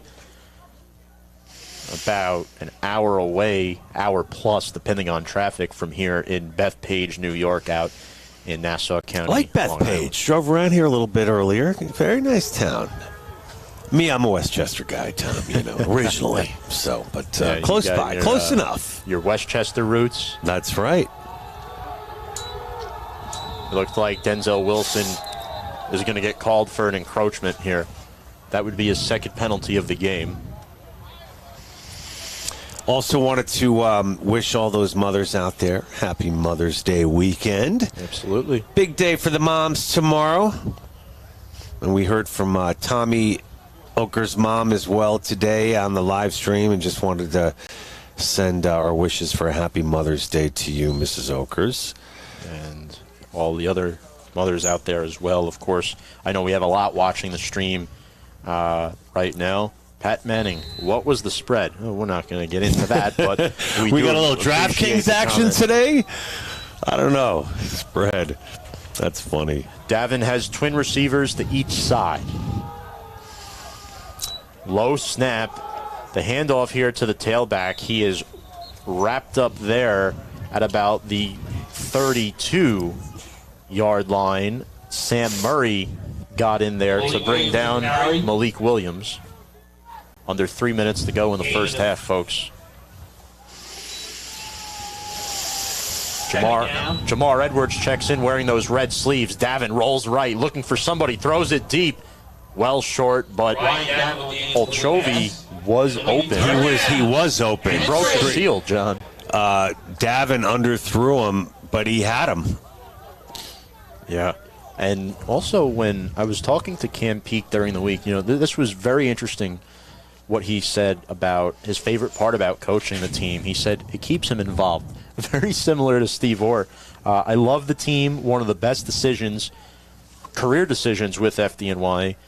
And as a coach, he's trying to be, a player's coach, trying to figure out what makes his players tick. Big into sports psychology, by the way. And again, big shoes to fill in with John Rosati, who is an outstanding coach for FDNY, but Cam Peak is off to a beautiful start. This is a deep pass, and it is incomplete. Incomplete pass. Good coverage by Dollison. Well, Peak certainly pushing all the right buttons here today for FDNY. A couple of breaks for FDNY as well, but it's been about turnovers. And I don't know what kind of psychology Coach talked about before the game, but it's working. Pedro Kemp says, Davin, I love you, but we are shutting you down today. Right now, but still a lot of ball game left to be played. We saw Chris Rigoli threw 3 interceptions in the first half last year against Tri-State, and then they came back to almost win the game. So a lot of ball game left. Woodburn will punt. D. Simone counting his guys in front of him back to return at his own 37-yard line. That is Lawrence D. Simone, second year on the team. Also, fun fact about D. Simone, John, he had an 80-yard kick return for a touchdown last year. Wobbly punt. Yeah, that punt was short. Takes a bit of a friendly bounce for the Shields. That is downed by Joey Maniscalco out of the New York State Corrections Psych Department. With 2:26 to go till halftime, John, and Chris Rigoli back out there for the FDNY, picking up where he left off in the Fun City Bowl last year. That's right. That's right. A great performance by Rigoli in the 9/11 20th anniversary game. And you got to look at the size, too, of this offensive line, especially on the left side. They have really played well in front of Chris Rigoli. Oh, yeah. Craig Wells and Jarrett Howe, 2 experienced guys. Craig Wells been the left tackle for a few years now. That pass is tipped beautifully, and it's caught by Ortega behind the line of scrimmage, and he might have gotten back there. Shoved out of bounds. That is a nice play again. Brian Malone has made his presence known, no pun intended, for Tri-State in this first half defensively. Absolutely. But you got to credit Eric Ortega and his speed for saving that play. That guy has got wheels and quickness and moves laterally very, very well. Peak views Ortega as a leader, one of the 5 captains for this FDNY squad. So you got 3 receivers set to the left of Rigoli, to the right of Rigoli. Yep. Tommy Herrick in there in the slot. Jonas is the back in the backfield. It was actually David Fung. Herrick makes a catch that one-hopped him. Yeah, a little bit of a trap play. Unable to scoop it up was Herrick. So it will take us to 3rd and 11. Dal Cortivo. For Rigoli. Dal Cortivo checks in the game. 1:45 to go in the half, folks. 3rd down and 11. And we have a timeout here. Timeout, Tri-State. Timeout, Tri-State. And we'll step aside for a quick break. When we come back, the final 1:45 of the first half here on Facebook Live.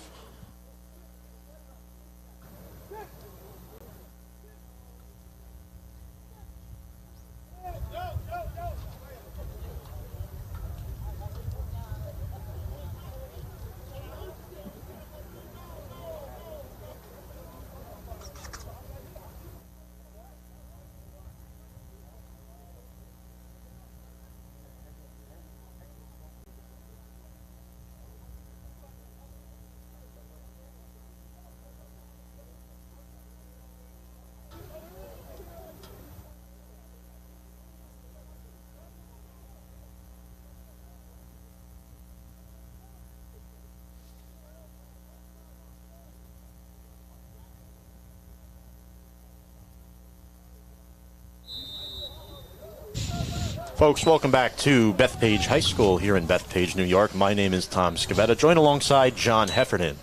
FDNY football here, taking on the Tri-State Shields. Rigoli looking deep, throws, and it is caught by Joe Herman at the 25-yard line. Joe Herman into FDNY, first down. That is a 32-yard reception there by Joe Herman. And Herman just kept streaking to his left, caught up with that from Rigoli, and another huge catch for Joe Herman, who's already had a touchdown here today. Joe Herman with a touchdown and now the 32-yard reception. Great call. Yeah, and he was getting mobbed down there. I mean, there were three guys on him. Yeah. I don't know how he got open. Making a contested catch, and it looks like we have stoppage of play here. Somebody might have taken a timeout. Heedles, Herrick, and Herman have just been absolutely unstoppable. And Rigoli, credit him for just being dialed in. Yeah. Good luck to the Bravest from a brother from across the pond in the London Fire Brigade, Terry Gooding. Nice. What's up, Terry? Terry from the UK. Gotta love it. Shout out to D. Hef watching as well. Nice. This is J. Hef saying, what's up, D. Hef? Nick Sumter in the game, number 36, third string back. Twins to each side. Ortega in the slot to the left. Heedles in the slot to the right. D. Simone is the receiver in the sleeves, far left. On the far side, Joe Herman closest to us on the near side here. And the snap is muffed, and Rigoli has to just jump on it. They lost about 3 yards. Not the best snap there from Seda. First Rigoli. Jump back on the wall of 3 yards to the second down. The second down at about 13 for FDNY. Rigoli takes the snap. This one much better. Has some time. Throws, and it is out of the arms. Out of the outstretched arms. A little too wide for D. Simone right there. Third down. So it's going to bring us to third down. Yep. And checking into the game now for FDNY is number 29, Rick Del Cortivo. Tommy Herrick as well. Well, for a moment, he's just communicating to Heedles there. So Heedles, Herman, and Ortega to the right. The back is Dal Cortivo next to Rigoli. D. Simone split out far left. The snap. Rigoli buys some time, gets rid of it. Nearly intercepted by Tri-State. Nice job breaking up that play. That was Danny Perez. Yeah. Daniel Perez breaks it up in 4th and 13, and now it's decision time, and not much of a decision here. Cam Peake is going to have the offense stay on the field. Perez wishes he could have that one back as he pounds the turf, saying, I was right in my hands, but good job by Perez to get in front of that Rigoli pass. They're going to back them up. Maybe a holding call? Yeah, it looks like they backed them up about 10 yards, so that'd be a hold against FDNY. So they're going to replay the third down, and it's going to be third and long. All right, so it's going to be third and about 24. They need to reach the Tri-State 15. A single coverage on Herman and Heedles. Well, we got the safety help over. Here comes the blitz. Rigoli wiggling through some space, and he is sacked by Tri-State. Nice job by the defense. And that sack was made there by Ivan Manji, number 1. Manji going both ways today. Did I see him on the other side of the football today as well? He was on the kickoff return. He was Okay, an up man. that's what it is.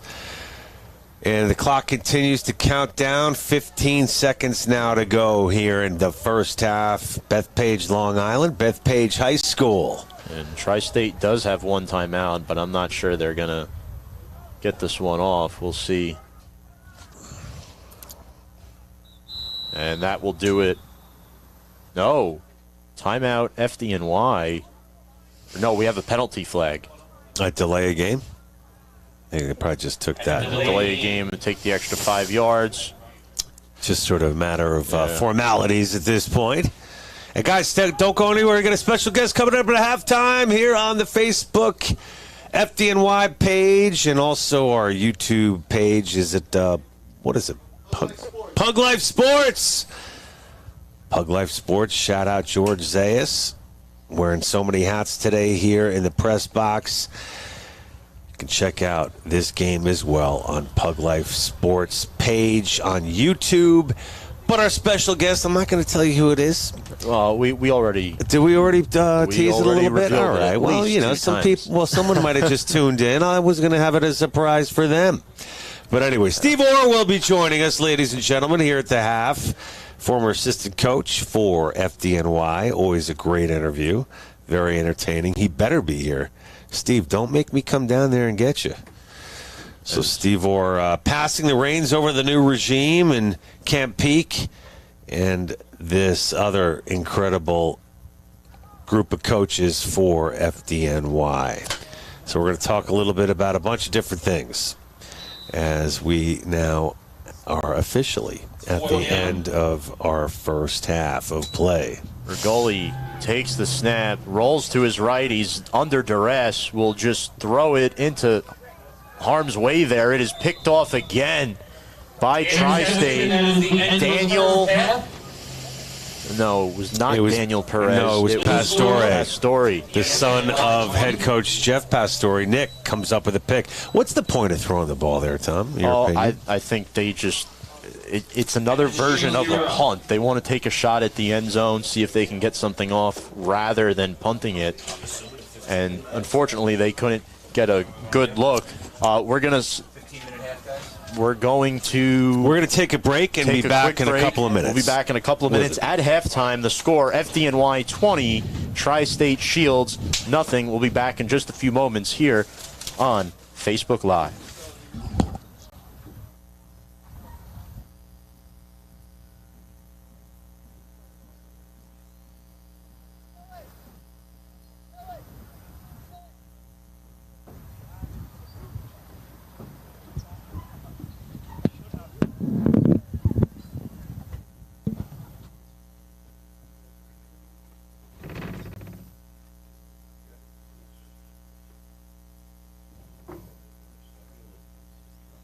George, are we doing this on camera?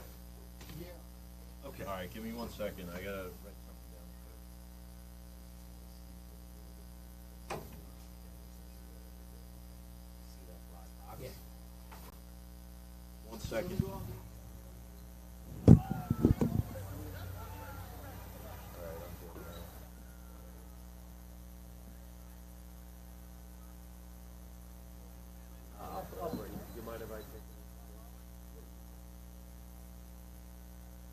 Three, two, one. Welcome back, everybody. You are watching FDNY football on FDNY's homepage on Facebook. We are at the half here on Bethpage, Long Island, Bethpage High School. FDNY with a huge 20-0 lead against the Tri-State Shields. Tom Scavetta, John Heffernan being joined by a very special guest. Say hello, Mr. Steve Orr, ladies and gentlemen, former assistant coach for the FDNY. Steve, we talked a little bit about the game, before the game, about you. What's it like being on the sideline, your first year of retirement? Tell us a little bit about how things are going. Well, it's easy to stay away from the practices. That's one of the things. I'm just getting away, and we have a great group running the team now. But when you get to a game and you're sitting in the stands and you would have done something different, and you want to say certain things, and you just try to mind your business, it's not easy. But it's easier for me than it's harder for me than John Rosati. He's cool, calm, collected, and I just want to yell all the time. Well, that's why you're here, man. We love the entertainment value, Steve, to be honest. But, up 20-0, this transition, undefeated this season at 2-0. You said, you don't ask unless you are asked. But how has the transition been with Camp Peak? Have you guys helped out at all, you and Coach Rosati? And what's that like? And is the program in good hands for our viewers at home? Oh, it's definitely in good hands. We have great head coach. I think his pick to make Vinny Sheeta the assistant head coach was a huge move. It kind of evens them out and helps them the way we had it before. But they look to just to talk to us and get our ideas and what our jobs were. You know, I had certain jobs to do under John, and we sort of told them what my jobs were, and they did it. Some of the ways they kept it the same, some ways are different. But it's year one for these guys, you know, for them to mesh and do as good as they're doing already, coaching together is really good. But they've been a part of the organization for 30 years, 25 years, those guys anyway. So they have it together, and neither of them is shy to ask for help. They're not too proud, you know, and they'll ask certain things, and when they do, you know, we'll give them what we have. Now, Steve, quick question for you. I know defensive guy, you know, defense and special teams was your forte for FDNY. 20-0 score at halftime. What do you think about this fire department defense? I knew they would be good. We have some talent. Secondary has a few new players, but most of us are veterans. The D-line is strong. We don't have a lot of guys, but our D-line brings it. You know, you have guys like Denzel and a few other guys that just do the job. And if you can get to the quarterback, we know our defense is, for the most part, going to play well. And we may make a mistake here and there and give up a big play, but we're a pretty solid defense. So if our offense can keep the turnovers down and don't put us in bad positions, then I think it's going to be hard to beat us. I mean, you've given up a whopping 2 points in 10 quarters, Coach. I mean, you can't ask for much more than that. And those 2 points are on special teams, but I won't even go there. 3 interceptions in the first half, too, by the defense. Yeah, and a big interception for a touchdown. That was Mikey Martin. Just got on the team this year. His dad played for the team for years, was a real good running back for us, was the offensive coordinator a few years.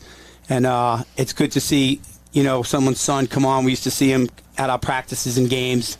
And for him to be out on the field and make a big play for a touchdown is it makes it a little sweeter for guys like me. We're going to let you go in a second, but obviously the beautiful pregame ceremony for Tommy Okers, who died, succumbed to cancer from 9/11 related illnesses down at the Pile. I think one thing, Steve, that a lot of people don't know is some of this cross-contamination. I don't want to dissect this too much. We want to talk about the joy that Tommy brought to so many people, his wife, his widow here with his 3 kids. But, you know, bringing that stuff back to the firehouses, do people really have a conception of how cross-contamination and how many lives this has affected potentially, and what it's being done about it? I don't think, I mean, we're still losing guys, and I don't think that's ever going to change. The cross-contamination bringing stuff into the firehouse, and most guys try not to bring anything home and keep it away from the family. But when we took this job, I mean, we didn't think we'd be losing as many guys to cancer, but it's part of the job going in and knowing that you may not come out, and for some guys, you get things happen after the fires. You know, guys get sick, guys get lung cancer, guys can't breathe, guys have GERD from 9/11, and from after that, it's a sad thing, but it's part of the job. But Tommy, just to let me say, Tommy played for our team for 2 years. I think it was 2010, 2011. Was a great guy to have on the team and was part of our one of our national championships in 2011. So to come out here and be able to do this in front of his family and friends and honor him like he should be is a good thing. That's really, really well said, Coach. And just quickly, I'd be remiss not to mention Timmy Klein's passing as well in the last couple of weeks. Can you speak at all about Tim and what that's been like just as a group, as a fraternity, the close bond that all of you guys share? Yeah, well, we found out about this when we were down in on our last game, and Timmy's dad worked in my firehouse, so he was a kid that was around the firehouse. I've just heard so many amazing things about him, too. He's the same age as my son, so, you know, we were a group, we were a family. You know, you have the Christmas parties, all the kids are there, everybody. So you see a kid grow up, and then I heard when he got on the job, and I know him. I don't know him great. His dad was a great guy in our firehouse, and I only assumed he'd be doing the same thing in his firehouse. And all you hear is what a true firefighter he was and what a giver he was when he wasn't working in the firehouse. So it was a tough loss for his family, for our family in the firehouses. And Ortega worked with him, too, your receiver. Eric worked with him. A few guys from our team are involved with that house still that may have left. But, yeah, it's never a good thing. It was brutal. And it's just part of the job, like we know. It's a hard thing to talk about, but I think an important one, both of those topics as it relates to Tommy and, of course, with Timmy. So we wanted to get that out there. We can't thank you enough for all you did for this program, all you continue to do. Your presence here is appreciated, and all the work you guys do, both here with the Gridiron, the football team, and, of course, saving lives in New York City. So we appreciate it. Thank you. That's former assistant coach for the FDNY, Steve Orstory. Steve, go grab a beer, say hello to everybody for us. Will do. Thanks for coming up to the press box. Good luck in the second half. Steve, of course, helping with the transition to the new regime for the FDNY, and Cam and all the great new folks that are part of this team, and Steve part of the old regime and still very much involved. So any final thoughts, Tom, before we go to break? Great first half by the fire department. Great day to remember Tommy Elkers and honor his family here. Pre-game, awesome stuff for an excellent man, father, brother, as mentioned in the comments section. And Steve said it best. This fire department defense is insane, but got to give the credit to the offense as well. They have capitalized when given the opportunity. Some great plays down the field to Joe Herman and Tommy Heedles. Cannot say enough. 2 big turnovers for touchdowns as well. 3 interceptions thrown by the quarterback for the Tri-State Shields. What does Tri-State have to do, Tom? We talked a little bit about this earlier, but in terms of coming out, how do they come out and start chipping away here? Well, if they watch film on what FDNY did last year, maybe they'll take a page out of that book. But, that's right. There was 19 unanswered points for FDNY. And look, Regoli has not been perfect in this game. He's thrown 2 interceptions. So if you continue to apply pressure on him, there are opportunities in this game for Tri-State to chip away and chip back in. They could score points in bunches, and they've only lost 2 games since coming into this league in 2020. But yeah, absolutely, it's been entertaining without a doubt. God, love being back here with you guys too, by the way, and seeing all these old faces. And I don't know, it's something you got to be around to appreciate, and we really do appreciate not only Troy Roberts and the job that he does for FDNY, but guys like Steve Orr, and just great to be around him. Great to be around FDNY football. A lot of credit to Tri-State as well.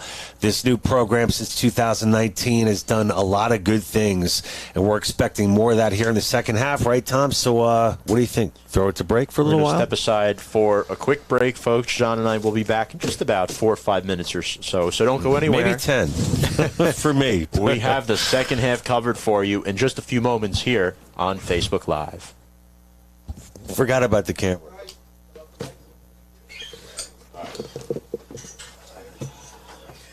George, I gotta go. How are we doing? You okay? All right, if I'm late, are you okay covering for like a minute? You not want me to do that, George? You can make it. How much time? You can make it. 3 minutes. It's right there. It's literally right there. Literally right there downstairs. A little bit of pep in the step, you'll be all right. DK Sweeney's? Yep, right up the street. Good place. That I've is gone. a good spot. I've only been there once since I started work. George, how'd we do first half? Good? How was it on your end? Everything all right? Wow, I love it. Big time.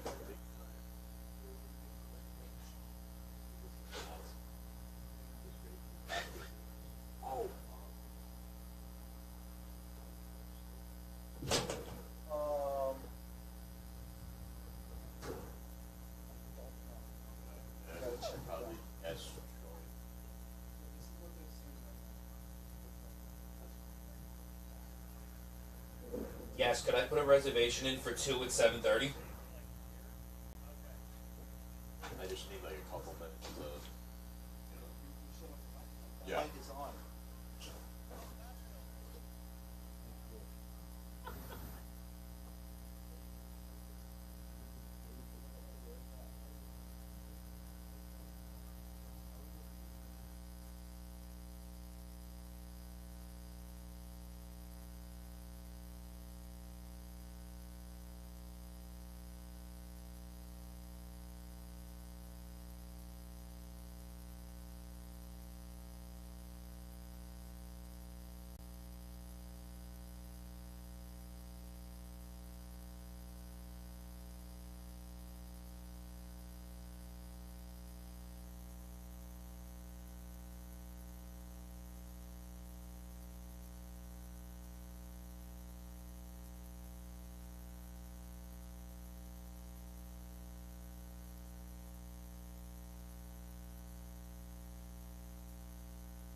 Folks, welcome back to Bethpage High School here in Long Island, New York. I'm Tom Scavetta, joined alongside John Heffernan.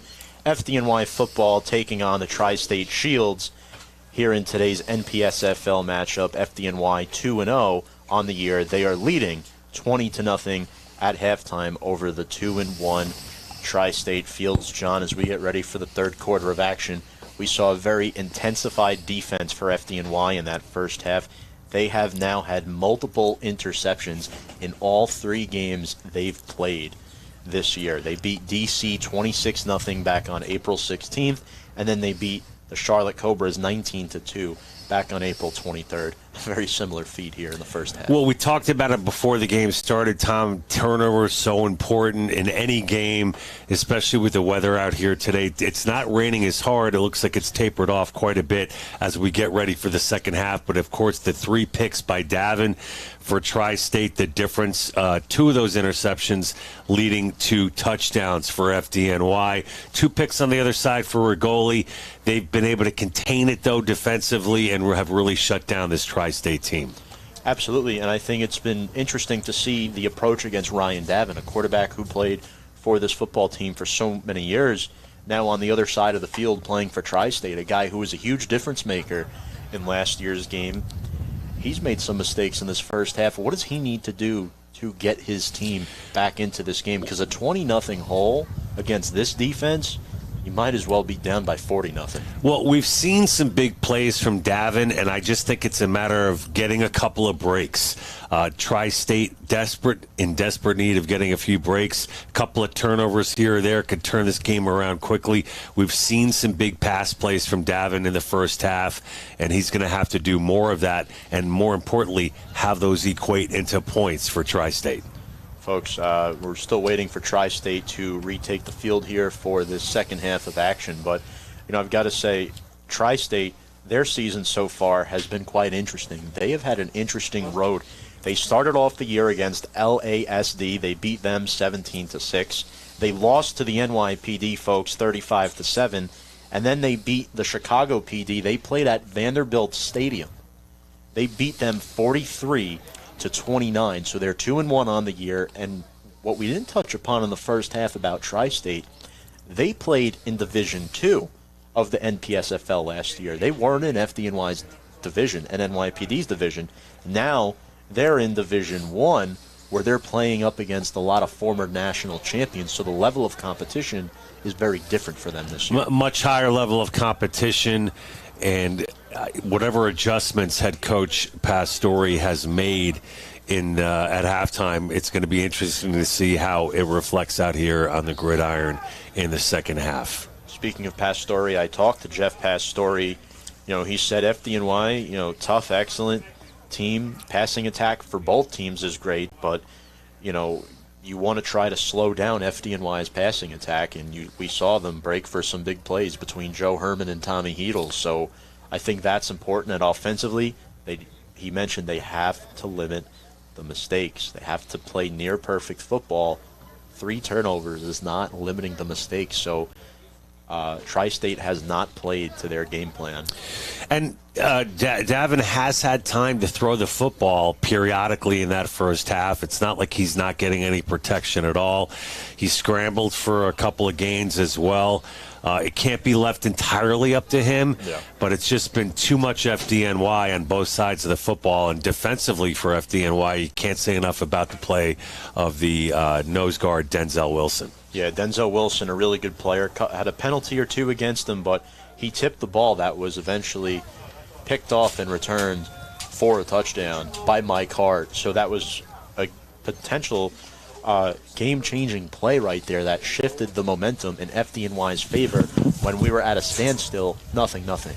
So Tri-State now has gotten back out on the field, folks. So we are moments away from the start of the second half here at Bethpage High School on Long Island. Of course, Tri-State plays their home games in Westchester County in New Rochelle, New York. And they certainly have their work cut out for them here in the second half. They got to get back into this thing. It's got to happen early. And we hope to see a little bit more of a rejuvenated Tri-State team here in the second half to make this into a ball game. Let's go through some comments here to see if we got anything. 20-0 FDNY is the score, folks. Appreciate all the support in the comment section. Remember to like, share, comment on this live stream, share with your friends and family. We really appreciate and love all the support for not just the broadcast, but most importantly, the FDNY Bravest football team. And of course, you know, if you support Tri-State as well, we appreciate you all tuning in to this football game here today. And obviously in remembrance of Tommy Elkers, former firefighter, player for the FDNY football team, as mentioned by Steve Orr at halftime. But, you know, FDNY, they've had a few player departures this year we didn't really talk about much. Vomero being one of them. Brian Vomero, 15-year player. He retired pretty much after the Fun City Bowl last year. And they also lost 2 starting offensive linemen in Al Garcia and Craig Sataro. Travis Pope, who was a player last year, is now the defensive line coach for FDNY. And then John Ring, 5 years with the team. John Ring made some great plays last year, as you see Thomas Woodburn getting ready to kick off, folks, for the second half of action. And, you know, Tom, you mentioned it earlier, but the fact that Tri-State put up 45 points in their last game in a win against Chicago, they certainly have big strike capability, and they're going to have to come out strong here in the second half. Tommy Heedles and Lawrence DeSimone are back deep to return for FDNY. Heedles in number 10, DeSimone in number 86. 20-0 here at Bethpage High School. Tom Scavetta and John Heffernan. FDNY will get the football first. It'll be interesting to see the approach they take. And shout out to the John Cunningham fan in the comment section. Kathy Moore Johnston, appreciate that. And the kickoff is taken by DeSimone. He is wrapped up at the 22-yard line by number 27, Davon Polite. Also, can't say enough about the job that offensive coordinator Mark Poppy has done in his first year at this role, in that role for FDNY. Yeah, and Sal DiAgostino taking over the defensive coordinator position for Cameron Peak. That was left vacated after he became head coach. So Nick Sumter starting the second half in the backfield for the red and white. Trips to the right side. It is Herrick, Ortega, and Herman in that order. Herman closest to the screen, and then isolated on the far left is DeSimone. Sumter takes the handoff. He gets across the 25. He stumbles ahead and carries a numerous amount of defenders there for Tri-State. Gets to about the 31-yard line. Gain of 7. And a great stuff by Tony Scarnati from the Nershell Police Department on that run play defensively for Tri-State. Absolutely. FDNY here with trips to the left. Herman now isolated on the near side right. Tri-State showing blitz. The handoff again to Sumter. This time he's tripped up beautifully by Brian Malone, number 44. No gain. Brian, Yonkers Fire Department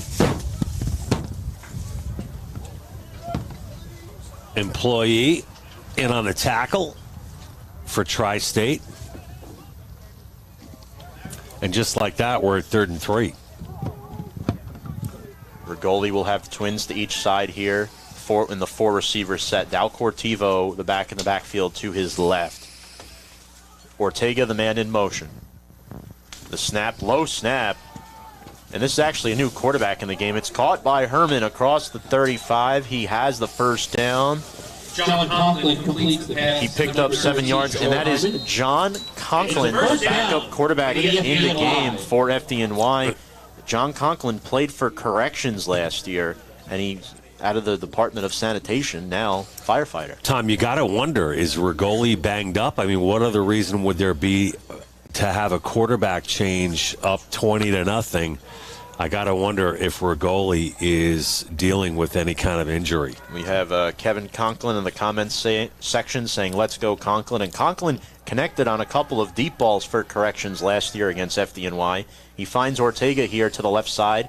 dances past one defender, gains about Complete. 8 yards. Eric Ortega. And for 8 yards. John, Second down and 2. to elaborate on that point about Conklin, remember last year he found Cameron Palmer deep for corrections. That was a game where they also used multiple quarterbacks. Corrections did. They started out with Damir Djukanovic, and then they moved over to John Conklin. So it'll be interesting to see if he stays on the field for a long period of time in the second half. Why else do you think he'd be in this ball game? I'm not sure, but Rigoli is on the sideline with his helmet on right next to the coaches. So And Conklin getting thrown right into the fire. Fearless, though. Just with that last pass completion. Yeah. Looked like he hasn't wasted any time at Conklin all. goes deep on 2nd and 2 and overthrows Herman. Intended for number 13, Joe Herman. Joe Herman, former ball boy for the FDNY. His father was a cop. Had a touchdown catch against Tri-State last year as well. Now Third down and 2. 6th year with the FDNY football team. So it'll be 3rd and 2 here with 12:05 to go in the third quarter. Again, this is home of the Golden Eagles of Bethpage High School. The rain has cleared up. It's just an overcast sky right now. The snap is bobbled by Conklin, scrambling out to his right. He'll dump it off the right arm of Herman, incomplete. That's the second kind of shaky snap we've seen here at the start of the second half. And they're going to have to clean that up. And little scuffle there as one of the Tri-State defenders not thrilled. So on that play, Conklin really had no choice. Running to his right, forced the pass, and it's 4th and 2, and we're going to see a punt from FDNY, and it'll be Horowitz. Horowitz on to punt. There is currently nobody back to return for Tri-State, and coming out late here Michael Horowitz for will them punt the FDNY. is Pat Olchovy to return inside his own 20. Speaking of Bethpage High School, we've got the JV lacrosse coach in the press box today for Bethpage. No relation, but named after another famous coach, Kyle Shanahan, ladies and gentlemen. Kyle, we're glad to see you working the scoreboard. Thanks for being here. In the thick of the lacrosse season, some of the best players in the world are produced here on Long Island in the game of lacrosse. Absolutely. So it's a family affair here today, folks. So FDNY has the ball backed up to their own 30. Horowitz will punt. A low snap taken off a one hop, and Horowitz, this looked like a fake, and it's blocked by Malone. Malone right in the face of Horowitz, and Tom again, another bad snap, and not the start to the second half if you are an FDNY Bravest fan. And the special teams is having a fit. Imagine if Steve Orr was still on the sidelines helping out as with the special teams. You'd be hearing him in the background, that's for sure. 25-yard line. Special teams has caused FDNY several issues. They've had issues with the snap, and now Ryan Davin will take over at the FDNY 25-yard line as Horowitz just kicked his helmet on the sideline. And that was just a huge play on 4th down. And we talked about what does Tri-State need to do. I said they needed a couple of breaks, and they got one right there. yeah, that was Jamar Edwards out of Bridgeport, Connecticut, on the run. Again, Tri-State has players from all 3 states surrounding the Tri-State area: New York, New Jersey, and Connecticut. Edwards, a police officer in Bridgeport. Davin still running they have a tight end in the game to the left. They hand off to Edwards. He's going to be swallowed up. Was first met there by Alan Allen and TJ Fernan in there as well. So 3rd and 8 for Davin and the Shields. Under 11 minutes to go in the third quarter. They are within field goal range on this all-important third down for the Shields. If they want to get back in it, Tom, now's the time to get some points on the board. Davin in a shotgun formation. 3 receivers split out right. Bryce Brown isolated on the near side. Davin looking left, gets rid of it. It is caught by Brown around the 15-yard line. He'll be, looks like just shy of the first down, but Catch made. Gotta love the elevation Brown got on that reception. Acrobatic catch, made it look easy. They call it a first down, so good job working the sideline there by Tri-State. Not an easy catch. No. And Brown coming down with it. Got a lot of elevation, making the leaping catch for Tri-State from Davin to Brown.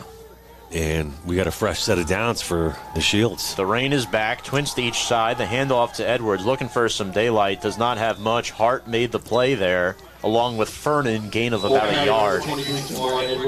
Michael Hart going low, the linebacker for FDNY.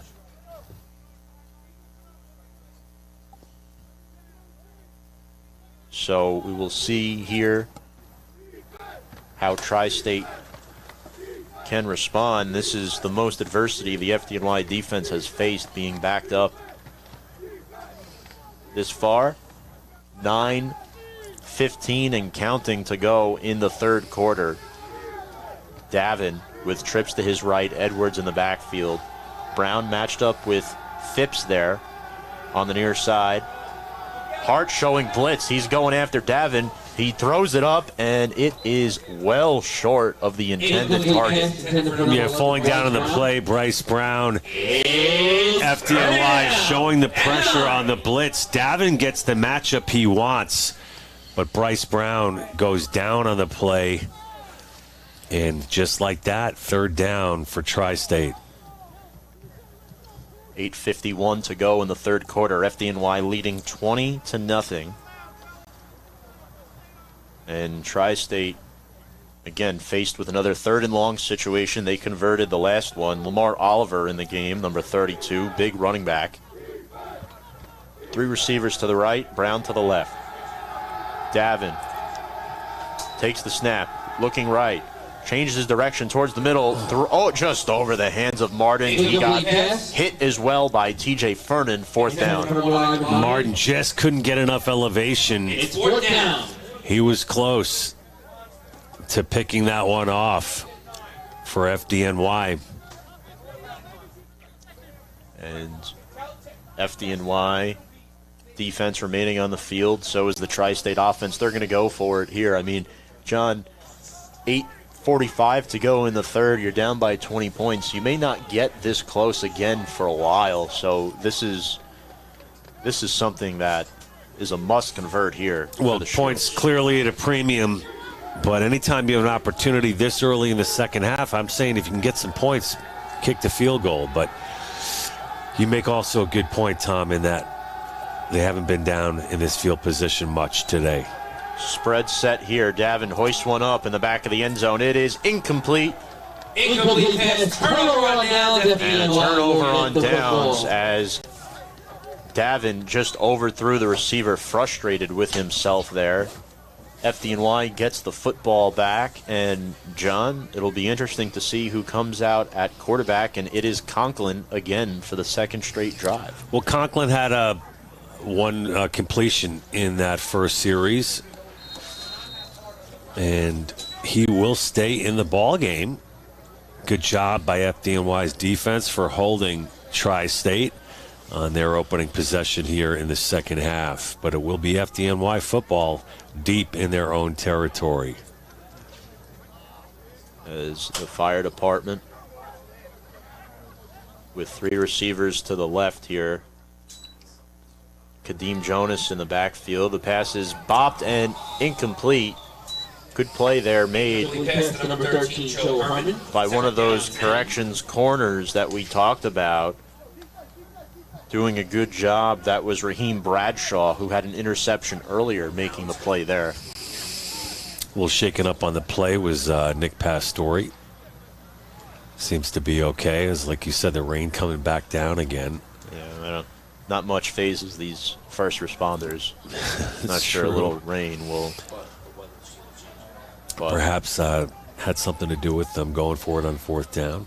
2nd and 10 for the fire department. Low snap. Conklin lost it, and the ball is up for grabs. And FDNY will retain possession, but they have had all sorts of issues with the snap. John Seda has tossed it low several times, and that'll bring up 3rd and long. That combined with a very slippery pigskin, not a good combination. But the center for FDNY going to have to lock it down a little bit more. We got a shotgun situation here. Let's see how this exchange goes. And Dal Cortivo is the back in the game. Conklin surveys, takes the snap. Pump fakes right, dumps it off to Dal Cortivo. It's batted and incomplete. Good pass breakup there by Tri-State. Great job by Jay Lakeo, the White Plains police officer, with the pressure for Tri-State. Excellent penetration right in the face of Conklin, who had to rush the pass. And then John Troncosco, the defensive tackle, broke up the pass intended for Dal Cortivo. And here is Horowitz again, who is back in his own end zone now. Pat Olchovy is the return man. Well, either way, Tri-State will have excellent field position here as they get ready for their second possession here in the second half. This punt is a line drive that takes a bounce past Olchovy back into the race Tri-State. is on. And he lost the ball. FDNY recovers. It's Kenny Surratt, but the whistle is blown dead. I didn't hear one until now. I'm not sure what happened. It looked like Darren Payne, number 19, Recovered by the FDNY. might have jumped on top of it. So the Horowitz kick just keeps going and going. Sheepishly picking it up was the Tri-State player, unable to control, and pouncing on him was FDNY. That's another huge break. And a turnover again, this time here in the second half, continuing to kill Tri-State all game long. It's been a game of turnovers. And FDNY continues their rotation in the backfield. Nick Sumter, number 36, back there with Conklin. He takes the snap. They fake the handoff. Conklin takes it himself on the keeper, and he gets a nice good chunk of yardage. A gain of 11 for a first down. That's a little something we're seeing from Conklin that perhaps Rigoli doesn't bring as much of as far as scrambling and running for yards. Conklin with a big gain there. Conklin 5'11", 220 out of engine 294. Rigoli did throw 2 interceptions in that first half. Last one, though, was kind of it was right more 1 second ago. Play. 1st and 10. Clock running under 7 minutes to go in the third. Sumter takes the handoff. He's going to be brought down from behind by Manji. Nick Sumter with the carry. Gain of 3. 3-yard gain will be second down. The Conklin move, Tom, do you think it affects at all this season moving forward in terms of games remaining on the schedule as we continue to look forward for this FDNY season? Perhaps giving him a couple of reps and another look? Not too sure. We'll see how Conklin performs here in the second half. We saw this last year a little bit between Heedles and Rigoli. Heedles obviously dealt with that injury last year. Conklin throws right, screen pass to Herrick, who gets down to the 20-yard line. Picked up about 5 yards there. Conklin's got a nice little zip on that ball, too. Yeah. Very decisive out there. Third down and 2. And Tommy Heedles will check in for Sumter. Ortega back in as well. So is Dal Cortivo. Scarnati coming out for Tri-State. Limped off the field. Will get tended to on the sideline. Again, Tri-State does not have the luxury of the amount of substitutions that FDNY has. And Conklin will have twins to each side on this play on this 3rd down and 2. 5:30 to go in the 3rd quarter. Conklin takes the snap, looking, surveying, dumps it off, incomplete, off the hands of Tommy Heedles. 4th down. A little underthrown, but Conklin making something out of nothing and almost coming through with the completion. Yep. Kevin, that's what we have on the roster, 220. At least that's what we were provided with. Not going to say that's his exact weight, but... Who was this? Was that quarterback, Conklin. 4th down and 2, they're going for it. Twins to each side. Conklin looking, throws right. It is caught. Joe Herman, 1st down. Just cannot say enough about number 13, Joe Herman, who favoring that right leg just a little bit on that completion, but he's had one heck of a ball game. Several key receptions. Herman, throw Heedles in there as well. Absolutely. And quick shout out to Gina, always commenting in these streams yearly for FDNY football. Heroes on and off the field. Absolutely. Sumter in the backfield with Conklin. 1st and 10, under 5 to go in the 3rd quarter. Joe Herman singled out on the near side right. Trips to the left. Conklin looking right. Jump ball for Joe Herman in the end zone. Incomplete. Incomplete pass intended for Joe Herman. 2nd down and 10. You know, John, we haven't called out Eric Ortega's name much today. I think Tri-State has maybe been zeroing in on him. That's a good point. He's had a couple of catches, but Tri-State perhaps focusing on Eric Ortega a little bit today. One of their premier backs in this FDNY program. Receivers, I should say. 4 receivers set here. That spread offense for FDNY is pretty much what they use just about every play. 2nd down and 10. FDNY leading 20-0, and they're threatening yet again. Conklin rolls left, throws, dropped by Ortega, off balance. Incomplete intended for number 4. It's his 2nd drop of the game. 3rd down and 10. You know who's done a nice job today on the O-line, number 73, Swain Thomas for the FDNY. He's had some interesting matchups in the trenches there. Big man for FDNY. 3rd and 10 here with 4:21 to go in the 3rd quarter.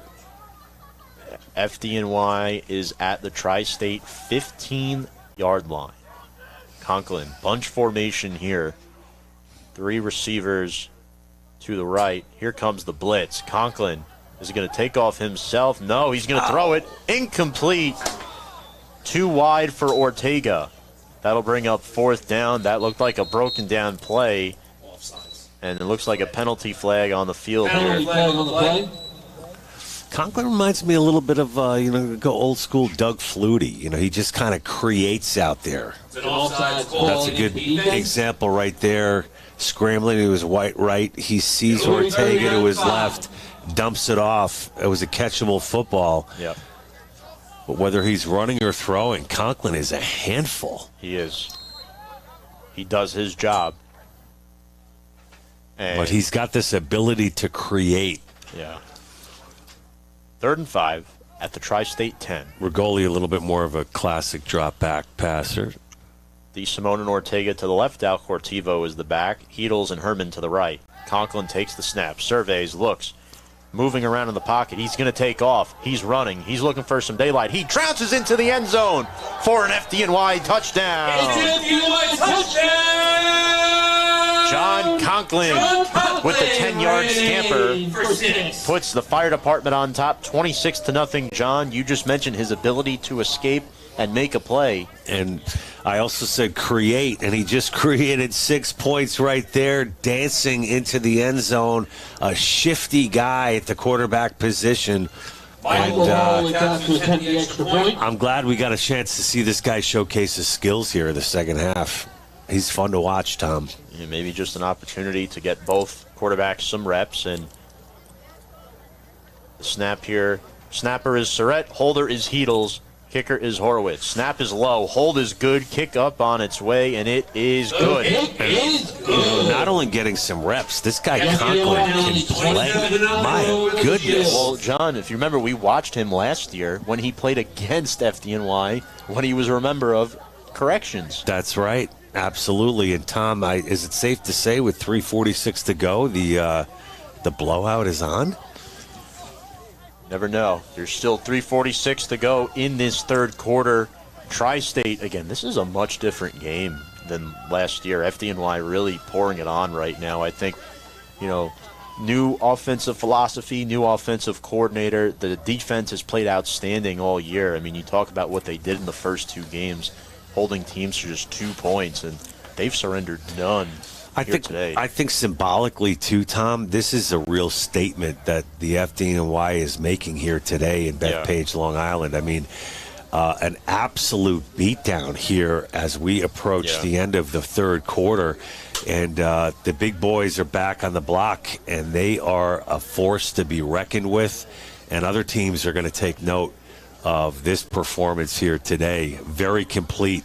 And again, this defensive clinic that has been FDNY football all season is in full effect here this evening in Bethpage, New York. Coach Peak emphasized not squandering opportunities. You never know if this could be your last game or not, because they're on the job daily. They're first responders.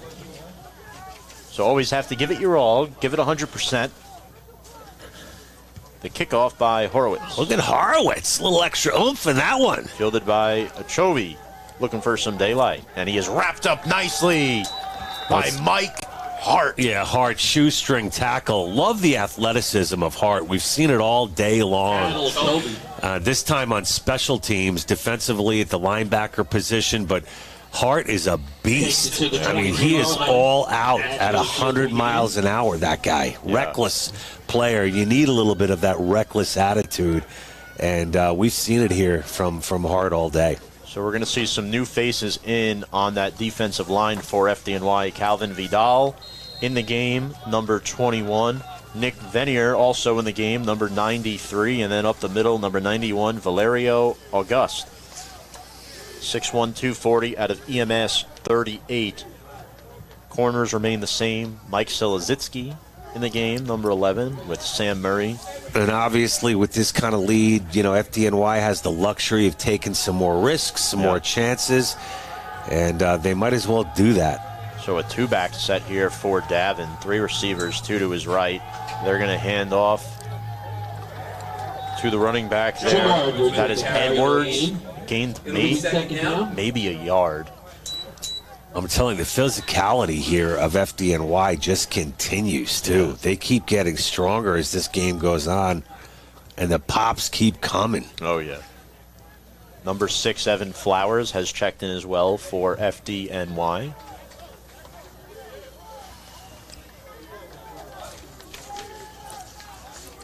For Tri-State, Edwards in the backfield.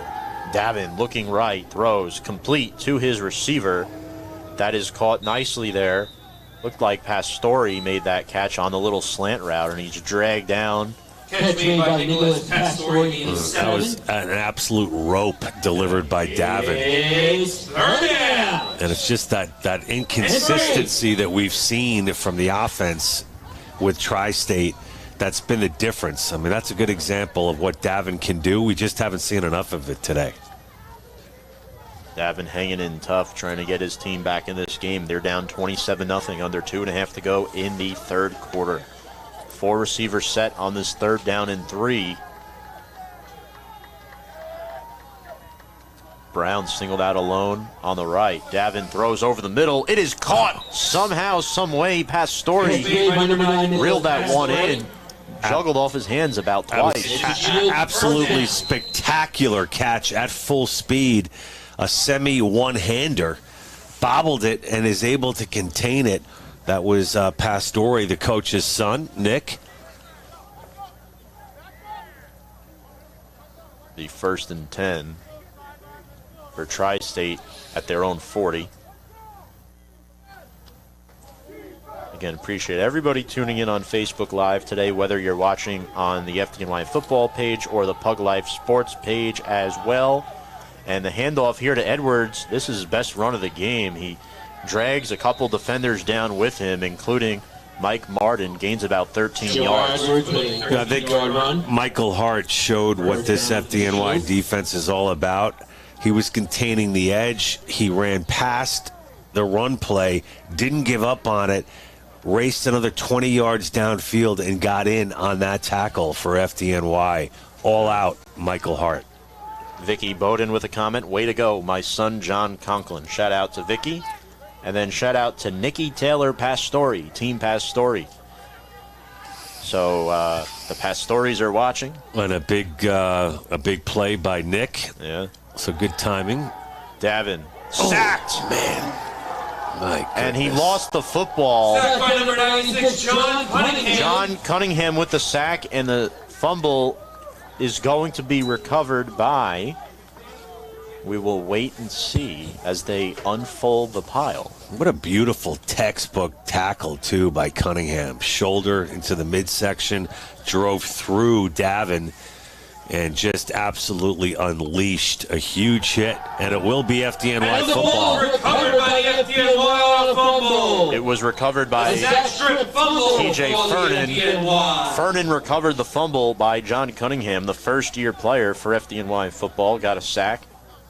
Nicely done. FDNY forces their 4th turnover of the game, and Davin has committed all 4 of them. First and 10 for the FDNY, 45-yard line. I mean, this is a dominant performance by the Bravest. And it's just every time Tri-State takes a step forward, the FDNY defense is there to say, we're pushing you 2 steps back. Right. And whether it's interceptions or causing fumbles like Cunningham did right there, pressuring the quarterback, they've just been great in all facets defensively. Sumter takes the handoff, plows ahead for 2. Brought down by Malone. And under 30 seconds to go in the quarter, we'll see if they get off one more play or if they let the clock expire. 2-yard run. Second down and 8. As Conklin will walk over, and that's going to do it for the 3rd quarter. And we that one fast. We get the quarter 4 symbol from the sideline. FDNY leading That is the end of the third Tri-State quarter with Shields FDNY 27-0. as we go to the 4th. Here on Facebook Live, I'm Tom Scavetta, joined alongside John Heffernan. We're going to step aside for a brief moment. When we come back, it's quarter number 4 between New York's Bravest and the Tri-State Shields here on Facebook Live.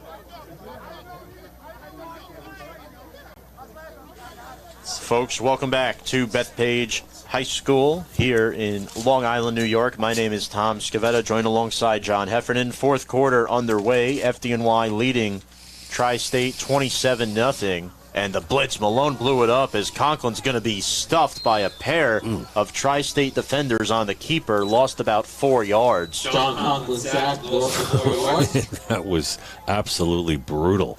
And on that hit, Joey Maniscalco Third down and 8. for Tri-State. And, you know, these guys have a lot of honor to this game, and they don't want to get embarrassed out here. Well, Elise Wilster Cunningham, great sack, John. Thanks for that Mother's Day present. Oh, the mother of John Cunningham commenting, and Mike Cunningham as well. Way to go, 96, John Moose Cunningham. Very, very fitting name, you guys. Oh, man, and we had a little collision there. A couple of players. Conklin is actually getting helped off the field by multiple teammates. There's a tri-state player down as well. I didn't see that. Yeah, there was a collision on the keeper as Conklin. That looks like he looked to be a little unsteady on his feet there. I'm wondering if that might be a kind of a head injury concussion thing. I'm not sure because I didn't see him limping. He just seemed kind of out on his feet. That's what they're checking him for right now. We've got a tri-state player down also at the 45-yard line, 43-yard line. Yeah, and we'll wait and see. Hopefully everybody's okay as the tri-state player gets up. I think that's Malone because he made contact with the running back, Sumter. They collided. So Malone is walking off under his own power, which is good news, and Conklin will be evaluated as... I would be very surprised if we see Conklin back in this football game today. Yeah, and just based on him sitting down, the helmet's off. So there's a new quarterback in the game for FDNY, the third quarterback they've used today. This is number 5. I believe that is Anthony Balzano. 13. Balzano in the game, 3rd and 13 for his first play at the Tri-State 47. He throws, and it is nearly intercepted. Nearly intercepted is right. Intended for number 29. Gotta love coming out throwing, though. His first play of the game. He telegraphed the pass there. Raheem Bradshaw read that from the get-go. And this will bring up 4th down and 13. FDNY will punt. Well, Balzano was fortunate to get away with one there. But give him credit, coming in 3rd and 13, not afraid. And the third string. Absolutely. Horowitz onto punts. Horowitz has been busy today. Low snap, one-hopped. Horowitz gets it off somehow. I mean, we've seen every conceivable situation for Horowitz, who both punts and kicks, busted plays. He had an incomplete pass, or actually it was a complete pass brought into the end zone. Punts to the 28-yard line. Yeah. That's where the shield will be in. Not ideal when you get a 19-yard punt. We had a chance to interview him, though. I love that guy. He's Mike a great Horowitz, guy. yeah. He's a funny guy. So fun fact, he actually joined the FDNY football team the day before the first game last year. That's right. The DC game. He got thrown he was into like, that. yeah, by the way, I haven't kicked in over 10 years. That's right. Shout out Mike Horowitz. I believe he wore 61 last year. Now he's wearing 45, and this is going nowhere. I'm sorry, but oh my goodness. An absolute outstanding play again by Mike Hart. He's been all over the place. Hart, I mean, my MVPs right now on defense for FDNY, you got to go Hart and you got to go Wilson. Offensively, who do you like? I have a couple of the receivers you got to throw in the mix as well. A little early to talk MVPs, but just for fun. Heedles, Herman. I like the way Conklin was playing before he got hurt, and guy's a spark plug, man. He's got the jacket on. Yeah, he hasn't moved. He's not coming back in. And Davin going deep here, overthrows past Story. Love the pump fake out of Davin. Going down the right sideline, nothing doing. I wonder how far he can throw that ball. Rigoli is warming up on the sideline, so that's a good sign. Who knows who's coming out for FDNY? Rigoli looks fine. So any thoughts of that being injury related as far as the Conklin replacement of Rigoli? Right. Is no longer in question. I'll tell you, I like the way Joe Herman has played this game. He'd probably be my guy for the offense. Had the 32-yard catch and the touchdown reception as well. So he'd be my guy. And Conklin now taking off some of his equipment. This is a pass here. Davin throws to the left. It is caught on the comeback hitch route by Brown, but he'll be short of the first down by about 5 yards. Davin's got a little Roethlisberger in him. Do you see that? Just kind of body type, the way he moves. Yeah, a little bit. Just a big burly quarterback, man. That's a big man. 12:40 to go in regulation. here at Bethpage High School. Again, appreciate everybody tuning in today. Jenna Horowitz, the husband of Mike Horowitz, kicker and punter. That's right. Mike does it all. He does the kickoffs, the extra points. You like that? You like how I give him the props that he deserves? The punting, he does 4 different things. The slant route, it is caught for a first down there by Pastore. That'll move the chains and keep the drive alive. Tim Dollison on the stop. Great job by Pastore. He had to kind of reach behind him in order to haul that one in. But Davin putting together an impressive drive here, close to midfield now for the Shields. Appreciate everybody commenting here today. We've gotten a whole lot That's of been fun, right? Oh, yeah. Always fun interacting with the viewers, the fans. It makes the broadcast better. So a proud Tri-State Shields.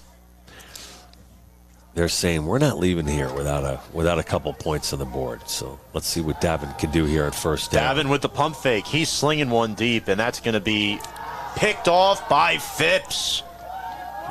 He is getting dragged down by the receiver, but Ryan Davin just threw interception number 4 of the game. 4 picks for the FDNY, and Davin is just snake bit. Oh, yeah. I mean, outstanding play by Phipps. 4th pick from Ryan Davin. I mean, he can't do much more than that at this point. I mean, there's not much time left in the game. You have to take your shots. If your coach can't peak now, I think it's about chewing up a bunch of clock here on this possession and maybe starting to work some other guys in as well. So, quarterback in the game for FDNY. It looks like it is still Balzano. Darren Payne is checked in the game, number 19. Low snap. Balzano will take off with it. He gets wrestled down. A bit of hesitation. Balzano with a 3-yard run. Balzano decides to take it himself. Danny Perez on the tackle, and there's an injured Tri-State player and a penalty flag thrown. Penalty flag. And we'll wait and see who that player is. Looked like a hold on the offense for FDNY. And limping off the field there for Tri-State, that is number 72, Joshua Jimenez. Limping off. He looks to be just fine. But there is a penalty. It's going to come back going against FDNY. Couple of new offensive linemen in the game for FDNY as well. At left tackle, they have Daniel McAuliffe in the game, or Ray McAuliffe, I should say, in there as well. Looks like FDNY has a couple new linemen in there. Craig Wells is in the game for FDNY. I'm not sure if he was one of the new guys that came in. Craig Wells starting left tackle. Okay. So McAuliffe is in there, I think, at the guard spot. The snap is high. Balzano throws it over the head of the intended target. That was Adrian Aviles. Balzano showing some arm strength on that pass, incomplete, forced it just a little bit. Yeah. Might have had a little more time than he thought. It's incomplete. 2nd and 15, 10:37 to go in the quarter. And D. Simone will check out. Payne in there, Aviles.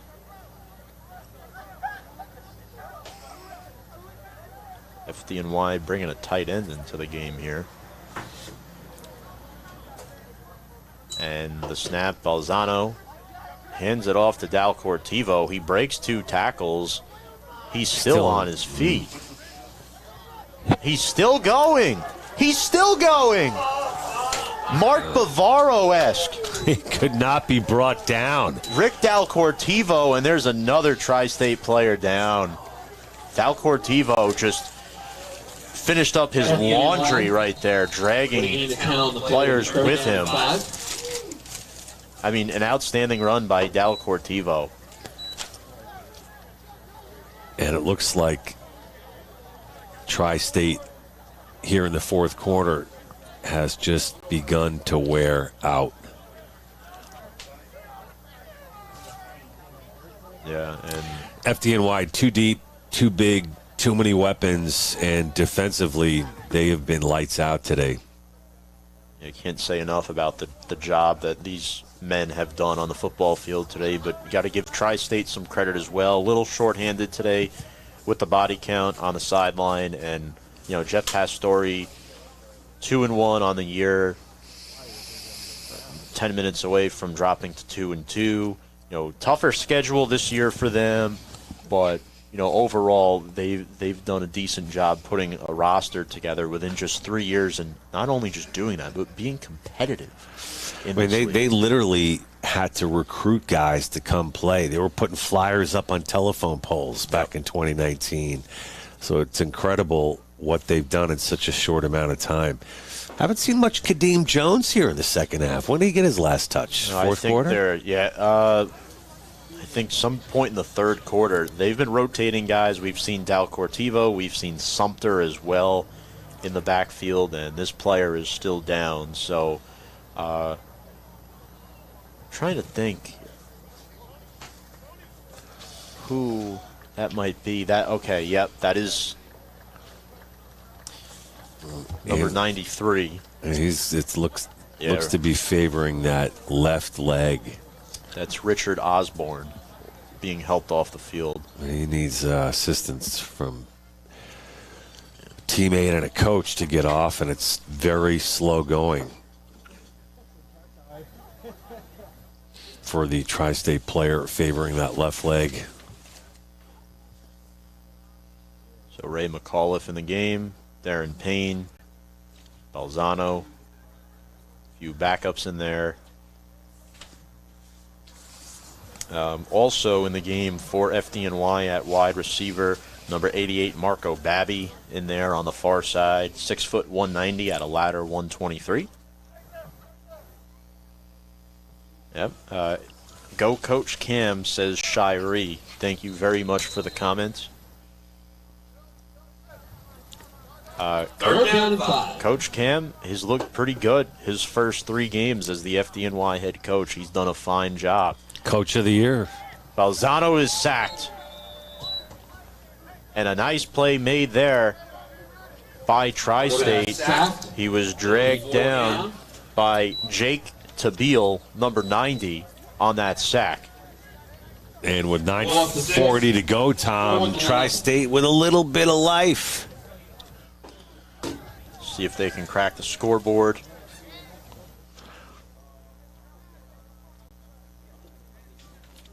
Michael Horowitz will punt. And back to return, they have an up man as well. That is Danny Perez, the up man. Pat Olchovi back to return, number 43. Horowitz's punt, line drive, rugby-style punt. It's going to be down by Payne at the 45-yard line, so a punt. Down at the 45-yard line. It'll be first down and 10. That one logged about 35, 36 yards for Horowitz. Great field position for Tri-State. Looking to get this donut off the board. 27-0 if you're just joining us. We got 9:05 remaining in the game here at Bethpage High School out on Long Island. And we got some new faces in for that FDNY defense as well. We'll get to them in just a moment. Christian Malera in there, number 2 in the secondary. Good to hear Christian's name. We see James Mahoney in there, number 25. And Davin takes the snap, pump fakes, buying some time, throws the comeback route. Incomplete for Ochovi. Valerio Auguste with the pressure on Davin. Intended for number 43, Pat Olchovi. Also in the game, number 39, John Fabian. the backup safety for John Moody. Second down and 10. Normally we do pretty well with the pronunciations. Limited access to the players, though, today, folks, because of the weather. Normally we get to interact a little bit more, but... Yeah. Davin throws, pass complete, and a huge hit Pass there complete to number 4, Anthony by Papacoda. Mike Silva. Silva decked him hard, and Third Papacoda down 8. only picked up 2 yards. Silva came flying in out of nowhere. Silva, the second-year player, 5'10", 185 out of Engine 158. Under 8.5 minutes to go in regulation, and it is 3rd down and 8 for Tri-State. Spread offensive formation. FDNY defensively looking to apply some more pressure here. Davin has to scoot out of it. Throws, his pass is dropped by old Chovy. That was a tough one. I hit him right in the numbers, Tom. Unable to haul that in. Pat Olchovy from the Suffolk Police Department. I'm sure that's one he'd want back. A lot of zip on that ball, though. Man, oh, man. Oh, absolutely. Very, very tough. 4th down and 8, offense will remain on the field. No other choice for Tri-State. FDNY. Selazitsky in there. Venier. Vidal. And Richie Richards still out there, number 33. Looks like he might be the lone starter out there right now for FDNY defensively. Trips to the right for Davin. This is 4th down. Vidal applying some pressure. Davin's going to take off and get the first down and slide safely at the FDNY. Davin runs for 9 yards. 33. First down. Great job by Davin on one of his bigger gains of the day as he slides in. He's been amazing today with his feet. Problem is, the 4 interceptions and the fumble have really hurt Tri-State's chances. You know, Jeff Pastore mentioned, you know, we can't turn the ball over that much. And, you know, last year's game, it was nothing but turnovers. You got to think the weather may be playing a factor with the sloppy play. But the deep ball accuracy has hurt both quarterbacks today, Davin in particular. 1st down and 10. This is the throw over the middle of the field. It is caught. Nice catch made there by Keith Hennon, one of the captains out of the NYPD. He'll have a Tri-State first down. And Dollison in on the tackle for FDNY. Catch made by number 87, Keith Hannon. Yeah, Hennon. First down. Hennon picked up The Shields. about 11 yards on that catch. Kind of like this version, the Shields version of this hurry-up offense seems to be clicking. Yeah. 6:42 to go in the 4th quarter. FDNY leading 27-0. The run there by Edwards. Beautiful play. Guess who? It's Jamar Hart. Edwards on the carry. No gain. Mike Hart again making a play. Second down. Love the execution by Davin, though. Man, he's got a really high skill set. Just in the deception of that handoff. He does a lot of things very well. Maybe lacking a few players in a supporting role, or maybe get a few more, and this might be a whole different situation for quarterback Ryan Davin. 6 minutes to go. Tri-State trailing 27-0. Davin looking left, hoisted up there. It is caught for a touchdown by Tri-State. That is number 85, Chris Cribbs. Chris Well, Cribbs. Tri-State finally busting through, and the shutout streak, as far as touchdowns concerned, this season is officially over. Ryan Davin with a beautiful pass play for a touchdown. Tommy Woodward's And point. Tri-State, Tom, on the board. Yeah, good job by Davin. His first touchdown pass of the game finds Chris Cribbs for 22 yards out. And now the extra point here. Let's see if they could tack that on. Maybe get some momentum here, get a 3 and out, and you never know. I've seen crazier things happen. I remember, I think it was LIU Post had a 21-point lead on Stonehill about 7 years ago with 2 minutes left. Come on. And they lost the game. No way. Yeah. And they're going for 2. This would make it a 19-point game if they were to convert. David under some pressure. Vidal is there, throws it, and it is incomplete at one hop. Pass. The receiver. Almost 2-point try to score. Looked like 7-6. Malera might have disrupted the play, but Vidal was all over that. Well, Malera did a phenomenal job of getting back on that play in order to get in and break it up. We got a clock question. Clock is at 5 minutes and 47 seconds to go, Ashley. Thank you very much for the comment. I was thinking about maybe the lights having to go on here tonight, Tom, but I think they're going to hold off. We're 5 minutes away, 5:47. Not too far off from summer. About middle of spring. Yeah, I meant the point. field lights. You don't want it to get dangerous out there for those guys. Yeah. But yeah, it is staying a little lighter than it has been since daylight savings time. We've had some long ones up at Boulder Stadium in Pomona, now known as Clover Stadium. By the way. They change. I feel like every season. Yeah. So, folks, 5:47 remaining in this one. Tri-State on the board, 27-6 FDNY with the lead, and it's been all FDNY here today. Another defensive clinic put on by the Bravest. Some key turnovers for FDNY as well. We've seen 3 different quarterbacks for FDNY, and it was a tremendous array of catches as well by the receiving corps. A lot of fun game, a lot of fun to watch today. In the kickoff here, this might be Perez kicking off? No. Okay, so just to be clear, kicking off for Tri-State is number 83, Scott Pedrick, the starting left tackle. I was having a little fun with Scott earlier in the game, talking about what a bulky guy he is. Yeah. Showing his finesse game here. And the football falls off the tee. So the fun for I think Pedrick, the football's afraid of this guy. Just get me off this tee. He doesn't even know how to tee it up. I love it. It's great. It's windy in his defense, though.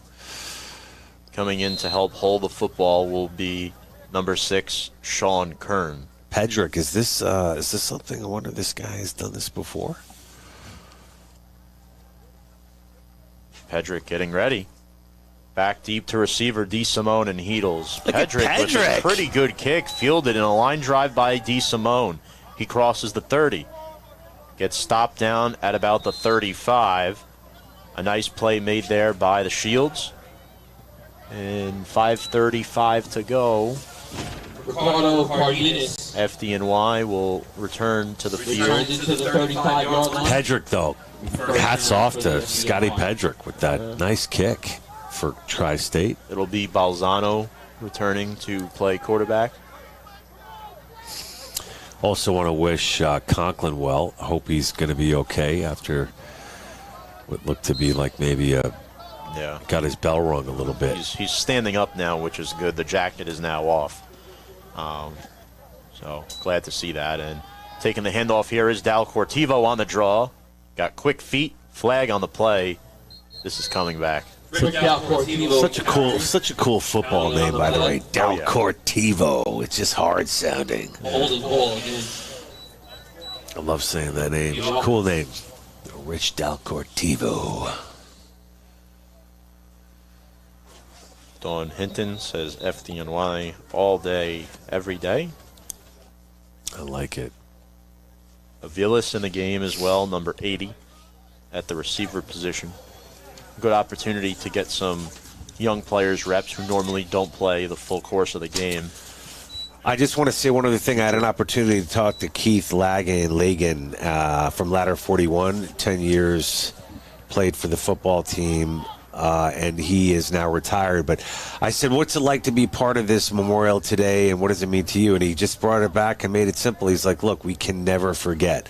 And I just wanted to remind our viewers, let's never forget the events of 9/11 and the sacrifices that so many have made, including Tommy and Timmy Klein a couple weeks ago in this city. And it's important to keep the memory of these guys alive, and still so many dealing with consequences from 9/11. And so please never forget. Now playing left tackle for FDNY, the tallest player on the roster, Adam Jensen, at 6 feet 6 inches tall. And the handoff to Tyrell Gainey, wrapped up for a loss. Tyrell Gainey with the carry. No gain on the play. Might have lost half a yard there. Second down. Be ruled for no gain. And we're approaching the 5-minute mark, folks, and another player is down. This one for FDNY. At this stage in the game, you just want to hope these guys can stay injury-free. It's just sort of that bitter cold out there, too. Bone-chilling cold, rain, sort of that raw temperature. It's tough to play in. I mean, it's not the winter, but you know what I'm saying? Yeah. It'll take some time to get that player up off the turf here at Bethpage High School, home of the Golden Eagles, about, say, halfway through Nassau County.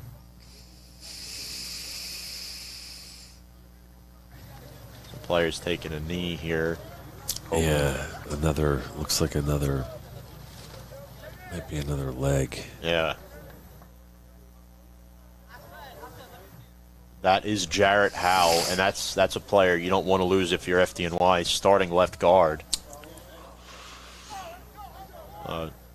Hopefully he'll be okay for the next game, which will be on May 21st at Aviator. It'll be a 7 p.m. start. They'll be taking on Corrections.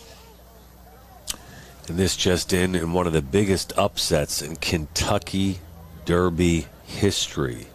An 82-1 shot, winning the race, the first leg of the Triple Crown. Rich Strike pulled off one of the biggest upsets. So there you go. Hope I didn't spoil that for anybody who wanted to watch it later. But iconic day today in horse racing. And Sumter with a nice run. Still on his feet. Oh, yeah, and 4 guys finally bring him down. With the carry. Sumter doing a good job. Third down coming. Yeah, it's going to be 3rd and about 7 for FDNY. So Sumter wound up picking 10 yards on that run. As we are now at the 4-minute mark of the 4th quarter. Yep. Well, Tom, it's been fun today. It has been fun. Happy for FDNY. They're putting together quite the season. Unless something insane happens, they'll remain undefeated with their 3rd win of the year. And Balzano with trips to his right here. Payne singled out on the near side. Balzano's going to take off himself. He's got room, He's Tom. got some room, and he is decked by a tri-state defender, but a nice run there. Anthony Balzano. Balzano saw the daylight. He said, I'm going to take this myself. Secondary for Tri-State It'll be 4th down. did a good job of adjusting and collapsing to bring Balzano down. Not enough for the first down, though. They'll probably kick it away here. Yeah. It'll be Surratt to Horowitz on the Horowitz will punt. 3 minutes to go in regulation. Was it Horowitz's sister that said hello before? Yes. What was her name? No, Deirdre? Wife. Oh, wife, Mrs. Horowitz. How are you? Husband's done one heck of a job today. Busy guy. Horowitz fields the low snap line drive kick. He's notorious for that, and they are very effective. Look at this bounce. Unbelievable. Michael Horowitz continues to impress. Gets a little stronger as this game goes on. 44-yard punt for Horowitz. We were going to try to get you a post-game interview with one of our MVPs of the game. It's going to be tough because of the proximity to the box, to the field. Needless to say, we will vote on our offensive and defensive players of the game. Yeah, So, Tom, think of one. Don't tell me yet. 2:32 to go, Charles. 2:32 remaining in the game. And looks like Mahoney in the game, number 25 in there. Also checking in, Ricardo Cardenas, number 42. Made a nice play before on special teams. Davin. He's hit by Cardenas. That's a... Oh, no, they blew the whistle. He was in the act of throwing. Yep.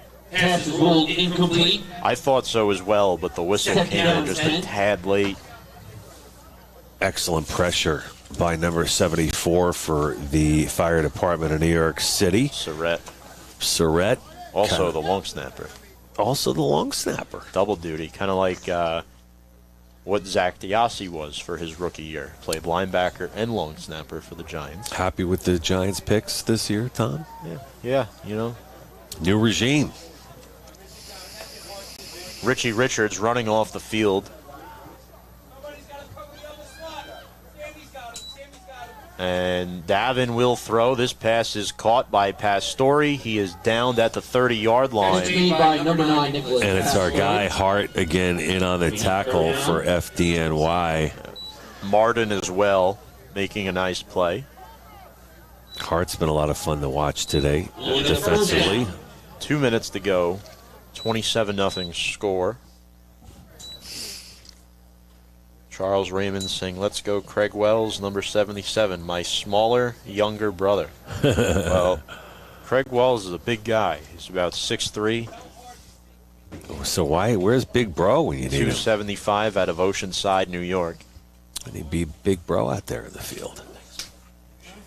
And Davin, shotgun set, trips to the left.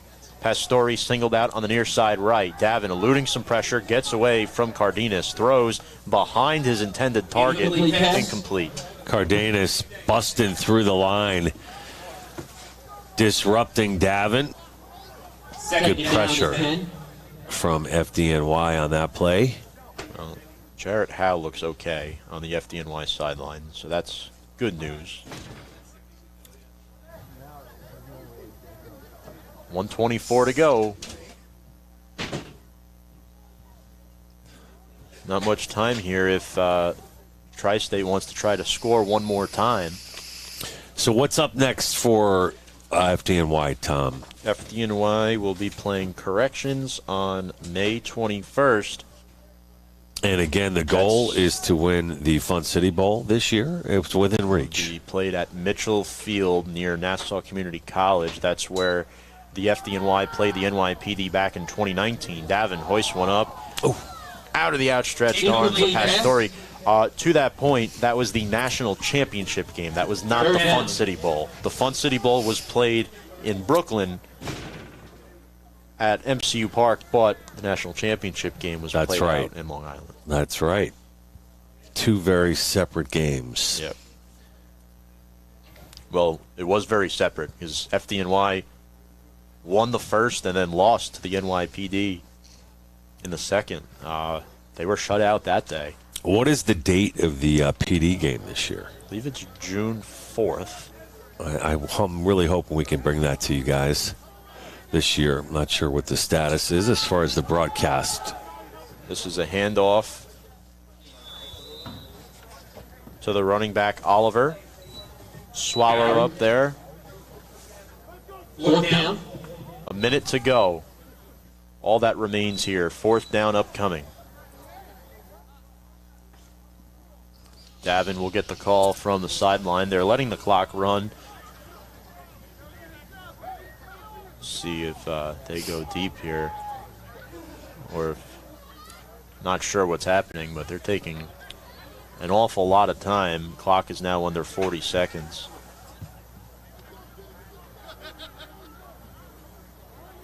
Got a lot of people to thank today, starting with FDNY President Troy Roberts, Steve Orr for coming up for the halftime interview. Great job, Steve. The family of Tommy Elkers for all their support. And obviously Tommy Elkers is the man we are honoring today in remembrance of him and his service, not just to the Bravest football team, but on the job, and everything that he did for this city, this country, the community. And that is going to wrap up the game, the final play, as you see Ryan Davin shaking hands. That is the end of the game. And thank first-year head coach Camp Peak also for the access he gave us both on coaches' calls. Tom, I want to thank you for all your help, your preparation, and George Zayas, our producer here today. And folks, we hope to bring you more broadcasts moving forward this season. You can check out the FDNY Facebook page for updates on future broadcasts as well. There is another game coming up on the 21st, and of course the PD game, Tom, as well. Your MVP, Tom. Let's start offensively. I like Joe Herman. Joe Herman had a touchdown catch in this game. Herman also had that 32-yard catch as well. Really good job today. Herman is clutch, and Cam Peak before the game was saying how Joe Herman can make a play happen at just about any time of the game. He can take a top off a defense, and he showed it here today. That's my offensive guy. I like my team award is going to go to the resiliency that this group showed today. The FDNY, 3 different quarterbacks, 3 different receivers, very much involved. Heedles, Herman being 2 of them. Ortega, not maybe his best performance, but other players stepping up as well. Wilson on defense was absolutely spectacular, and you can't talk about the FDNY defense without Michael Hart in the conversation as well. Really quite remarkable. Yeah. We're having a new first-year head coach, and the future looks bright for the FDNY, Tom. Yeah, Cam Peak in his first season as head coach, now 3-0 for the fire department after serving as the defensive coordinator. And for defensively, John, I'm going to throw a curveball at you. I'm going to say John Cunningham. One of the biggest plays of the second half of the quarterback sack and causing a fumble on that play as well. A big kid and a lot of fun to watch. I like the pick. So the time of this game was 3 hours and 2 minutes. Game ended at 7:22. And again, just to recap here, folks, FDNY, Chris Rigoli started the game, was taken out. John Conklin came in, got hurt. He was replaced by Anthony Balzano. Touchdowns were scored by Tommy Heedles, had a 68-yard touchdown reception. Joe Herman also had a touchdown catch as well that was bobbled off the hands of a Shields defender. And then the pick six as well by Mike Martin, had the interception returned for a touchdown. He was just remarkable. And quite frankly, John, can't say enough about this FDNY team. Give Tri-State some credit as well. A little short-handed today. Ryan Davin gave it his all. He did turn it over 5 times, but he came back with a nice touchdown pass there towards the end to Chris Cribbs. Absolutely. I mean, Davin did all that he could with what he's got, showed some very bright moments for Tri-State. But congratulations to Jeff Pastore for the job that he's done. Just a couple years in existence now, starting this program back in 2019. The Shields go to 2-2 on the season. FDNY improves to 3-0 and remain undefeated, giving up their first touchdown of the season in a very strong defensive game for FDNY. Absolutely. So, Tom, that's all I got. Anything else? Before we wrap it up, just want to get to a few comments in the comments section before we go here. Nice job, Balzano. Let's go, Fabian. 106 has the game on in a kitchen. Nice. Nick Martone, we are in Bethpage, New York. Actually, that game will probably be in Uniondale. Shout out Tim Dollison. Well done. Thomas Elkers, thank you so much for commenting. And we appreciate everything that your son did for us. He was a true hero. And, great way to end it, I think, right there, too. And, John, any final thoughts for you? No, I think it just was an honor and a thrill to be a part of this today. And always a lot of fun, Tom, working with you. And I appreciate all your hard work, man. Absolutely, John. Good work, my man. Folks, New York's Bravest will be back in action on May 21st at Aviator Field. They will be taking on the New York Corrections Department, also known as New York's Boldest. That is scheduled to be a 7 p.m. kickoff. And we'd like to thank all the viewers on Facebook Live, and everyone for tuning in to our coverage tonight on the FDNY Bravest football page.